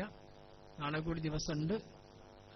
സംഘാടകരാരെങ്കിലും കമ്മിറ്റി ഉണ്ടെങ്കിൽ സെക്രട്ടറിയോ മറ്റോ ഒക്കെ അവരെ സമീപിച്ച് ഈ പരിശുദ്ധമായ സംരംഭത്തിലേക്ക് ഒരു 50,000 അല്ലെങ്കിൽ 25,000 5,000 ഞാൻ തരാം 10,000 ഞാൻ തരാമെന്ന് പറയുകയാണെങ്കിൽ അത് വലിയൊരു ഉപകാരമായിരിക്കും എന്ന് ഞാൻ സമയം നീണ്ടതുകൊണ്ട് ഇപ്പൊ പിരിവെടുത്ത് നിങ്ങളെ മുഷിപ്പിക്കുന്നില്ല. നാളത്തോടുകൂടി നിങ്ങൾ അതുമായൊക്കെ സഹകരിക്കണം. കമ്മിറ്റിയുമായി ബന്ധപ്പെടണമെന്ന് പ്രത്യേകം ഉണർത്തുകയാണ്. അള്ളാഹു നമ്മുടെ ഈ സംരംഭം പരിപൂർണമായി വിജയിപ്പിച്ചു തരുമാറാകട്ടെ. നമ്മുടെ ഉദ്ദേശങ്ങളൊക്കെ ഹാസിലാക്കി തരുമാറാവട്ടെ. നിങ്ങളൊക്കെ ദുആകളിൽ ഈ വിനീതനെയും ഉൾപ്പെടുത്തണമെന്ന് പ്രത്യേകം ഉണർത്തി ഇരുന്ന് തന്നെ ഒരു 3 സ്വലാത്ത് ചൊല്ലി ചെറുങ്ങനെ ദുആയിൽ നമുക്ക് പിരിയാം. നാളെ പ്രത്യേക ദുആകൾ ഇവിടെ നടത്തപ്പെടാനുള്ളത് കൊണ്ട് ഒരു 3 സ്വലാത്ത് എല്ലാവരും ചൊല്ലി. സല്ലല്ലാഹു അലാ മുഹമ്മദ് സല്ലല്ലാഹു അലാ മുഹമ്മദ് ലം സല്ലല്ലാഹു അലാ മുഹമ്മദ് അൽഹംദുലില്ലാഹി റബ്ബിൽ ആലമീൻ ഹംദൻ യുവാഫി നിഅമഹു വയുകാഫിഉ മസീദാ اللهم صل على سيدنا محمد وعلى آل سيدنا ومولانا محمد അർഹമുർറഹീമിനായ മലിക്കുൽ മുലൂക്കായ അല്ലാഹ് ഞങ്ങൾ ചൊല്ലിയ സ്വലാത്തിന്റെ ബറക്കത്ത് കൊണ്ട് ഞങ്ങളെ ഹലാലായ ഉദ്ദേശങ്ങളെ ഹാസിലാക്കണേ അല്ലാഹ്. ഇതുപോലെ നിന്റെ സ്വർഗീയ ലോകത്തും ഞങ്ങളെ ഒരുമിച്ച് കൂട്ടണേ അല്ലാഹ്. ഇവിടെ സംഭാവന നൽകിയവരുടെ മുഴുവൻ സ്വതക്കുകളെയും സ്വീകരിക്കണേ അല്ലാഹ്. വലിയ ഭീമമായ സംഖ്യകൾ തന്നവരുണ്ട്, ഓഫർ ചെയ്തവരുണ്ട്. അർഹമായ പ്രതിഫലം കൊടുക്കണേ അല്ലാഹ്. അവരുടെ ഉദ്ദേശങ്ങൾ മനസ്സിലാക്കണേ അല്ലാഹ്. അവരെയും ഇതിനു വേണ്ടി പ്രവർത്തിക്കുന്നവരും സഹായിക്കുന്നവരും ഞങ്ങൾ ഓരോരുത്തരുടെയും എല്ലാവിധ രോഗങ്ങളും ശിഫയാക്കണേ അല്ലാഹ്. റഹ്മാനെ, മാരകമായ ക്യാൻസർ, ട്യൂമർ മുതലായ രോഗങ്ങളെ കൊണ്ട് ഞങ്ങളെ പരീക്ഷിക്കല്ല അല്ലാഹ്. അത്തരം രോഗങ്ങളെ കൊണ്ട് വിഷമിക്കുന്നവർക്ക് ദുആ ചെയ്യാൻ ഇവിടെ പറഞ്ഞവരുണ്ട്. ശിഫ കൊടുക്കണേ അല്ലാഹ്. പടച്ചോനെ, എനിക്കും എന്റെ ഈ ദുആക്കാമയും പറയുന്ന ഒരാൾക്കും ക്യാൻസറും ട്യൂമറും നൽകല്ല അല്ലാഹ്. ഞങ്ങൾ പോലും അറിയാതെ അത്തരം മാരകമായ രോഗങ്ങളെ രോഗാണുക്കൾ ശരീരങ്ങൾ വളരുന്നുണ്ടെങ്കിലോ ഈ നിമിഷം നീ നശിപ്പിച്ച് കളയണേ അല്ലാഹ്. റഹ്മാനെ, അത്തരം രോഗം പിടിപെട്ടുകൊണ്ട് സുഖമില്ലാതെ രോഗശയ്യയിൽ കിടക്കുമ്പോൾ മലമൂത്ര വിസർജനം കിടക്കുന്ന ഈ ഉപ്പയൊന്ന് മരിച്ചിരുന്നുവെങ്കിൽ എന്നാഗ്രഹിക്കുന്ന കോലത്തില് ഞങ്ങളെ രോഗം കൊണ്ട് പരീക്ഷിക്കല്ല അല്ലാഹ്. മറ്റുള്ളവരെ നീട്ടിത്തരുന്ന പാത്രത്തിലേക്ക് വിസർജിച്ചു കൊടുക്കേണ്ട, മൂത്രമൊഴിച്ചു കൊടുക്കേണ്ട രോഗം ഞങ്ങൾക്ക് നൽകല്ല അല്ലാഹ്. റഹ്മാനെ, ഞങ്ങൾ മരിക്കുന്ന ദിവസത്തിലെ അവസാനത്തെ നിസ്കാരം പോലും ഞങ്ങളെ കൊണ്ട് നിസ്കരിപ്പിക്കണേ അല്ലാഹ്. അവസാനത്തെ പ്രാഥമിക കാര്യം കഴിഞ്ഞാൽ ശുദ്ധിയാക്കാനുള്ള ആഫിയത്ത് പോലും ഞങ്ങൾക്ക് നീ നൽകണേ അല്ലാഹ്. ഉറക്കത്തിലുള്ള മരണം, അറ്റാക്ക് മരണം, വേണ്ടി എടുത്തിട്ടുള്ളോ ഞങ്ങൾക്ക് നൽകല്ല അല്ലാ. നിസ്കരിക്കുക, ദിക്ർ ചൊല്ലുക, സ്വലാത്ത് ചൊല്ലുക, ഖുർആൻ ഓതുക തുടങ്ങി നിനക്ക് ഏറ്റവും ഇഷ്ടമുള്ള ഒരു അമല് ചെയ്യുന്നതിന്റെ ഇടക്കുള്ള മരണമാക്കണേ അല്ലാ. റബ്ബേ കലിമ കിട്ടാതെ മരിപ്പിക്കല്ല അല്ലാ. പടച്ചോനെ ഞങ്ങളെ മരണം ഖൈറാക്കണേ അല്ലാ. മരിച്ചുപോയ ഉമ്മമാര്, ഉപ്പമാര്, കുടുംബക്കാര്, കാരണവന്മാര്, അവരുടെ ഖബറുകളെ സ്വർഗത്തിന്റെ തോപ്പാക്കണേ അല്ലാ. ഒരു സഹോദരി ഒരു സ്വർണമോതിരം അല്ലാഹുവേ ദീനിന് വേണ്ടി ഇൽമിന് വേണ്ടി സംഭാവന തന്നിരിക്കുകയാണ്. ഏതെങ്കിലും ഒരു ആമീന്റെ ബറക്കത്ത് കൊണ്ട് തന്നത് ഈ മോതിരമാണ് പടച്ചോനെ. ഇതിന് പകരമായി ആ സഹോദരിക്ക് നീ സ്വർഗം കൊടുക്കണേ അല്ലാ. മരിക്കുന്ന സമയത്ത് ലോകത്തെ ഏറ്റവും വലിയ സമ്പത്തായ ഈമാൻ കൊടുക്കണേ അല്ലാ. മാരകമായ രോഗങ്ങളെ തൊട്ട് കാത്ത് നീ ആഫിയത്ത് കൊടുക്കണേ അല്ലാ. 2 ജിംക്ക് തന്ന സഹോദരിയുമുണ്ട് പടച്ചോനെ. അവർക്ക് നീ മരിക്കുമ്പോൾ ഈമാൻ സലാമത്താക്കണേ അല്ലാ. ദീർഘായുസ് കൊടുക്കണേ അല്ലാ. റഹ്മാനെ ഞങ്ങൾക്ക് ഒരുപാട് വിഷമങ്ങളുള്ളവരാണ്, പ്രയാസമുള്ളവരാണ്. ഞങ്ങളെ ബുദ്ധിമുട്ടുകൾ അകറ്റിത്തരണേ അല്ലാ. ഈ സ്ഥാപനത്തിന് ദർസിന് ഹിഫ്ള് കോളേജിന് സഹായിക്കുന്നവർ, ഭക്ഷണം കൊടുക്കുന്നവർ, പ്രവർത്തിക്കുന്നവർ, അവർക്കതിന് പകരമായി 2 ലോകത്തും വിജയം കൊടുക്കണേ റഹ്മാനേ. പടച്ചോനെ കുടുംബ ബന്ധങ്ങളെ കുറിച്ചാണ് ഞങ്ങൾ ഇന്ന് വാഴ്ന്നു പറഞ്ഞത്. ഞങ്ങളെ കുടുംബങ്ങൾ ഐക്യവും സന്തോഷവും സ്വസ്ഥതയും നൽകണേ അല്ലാ.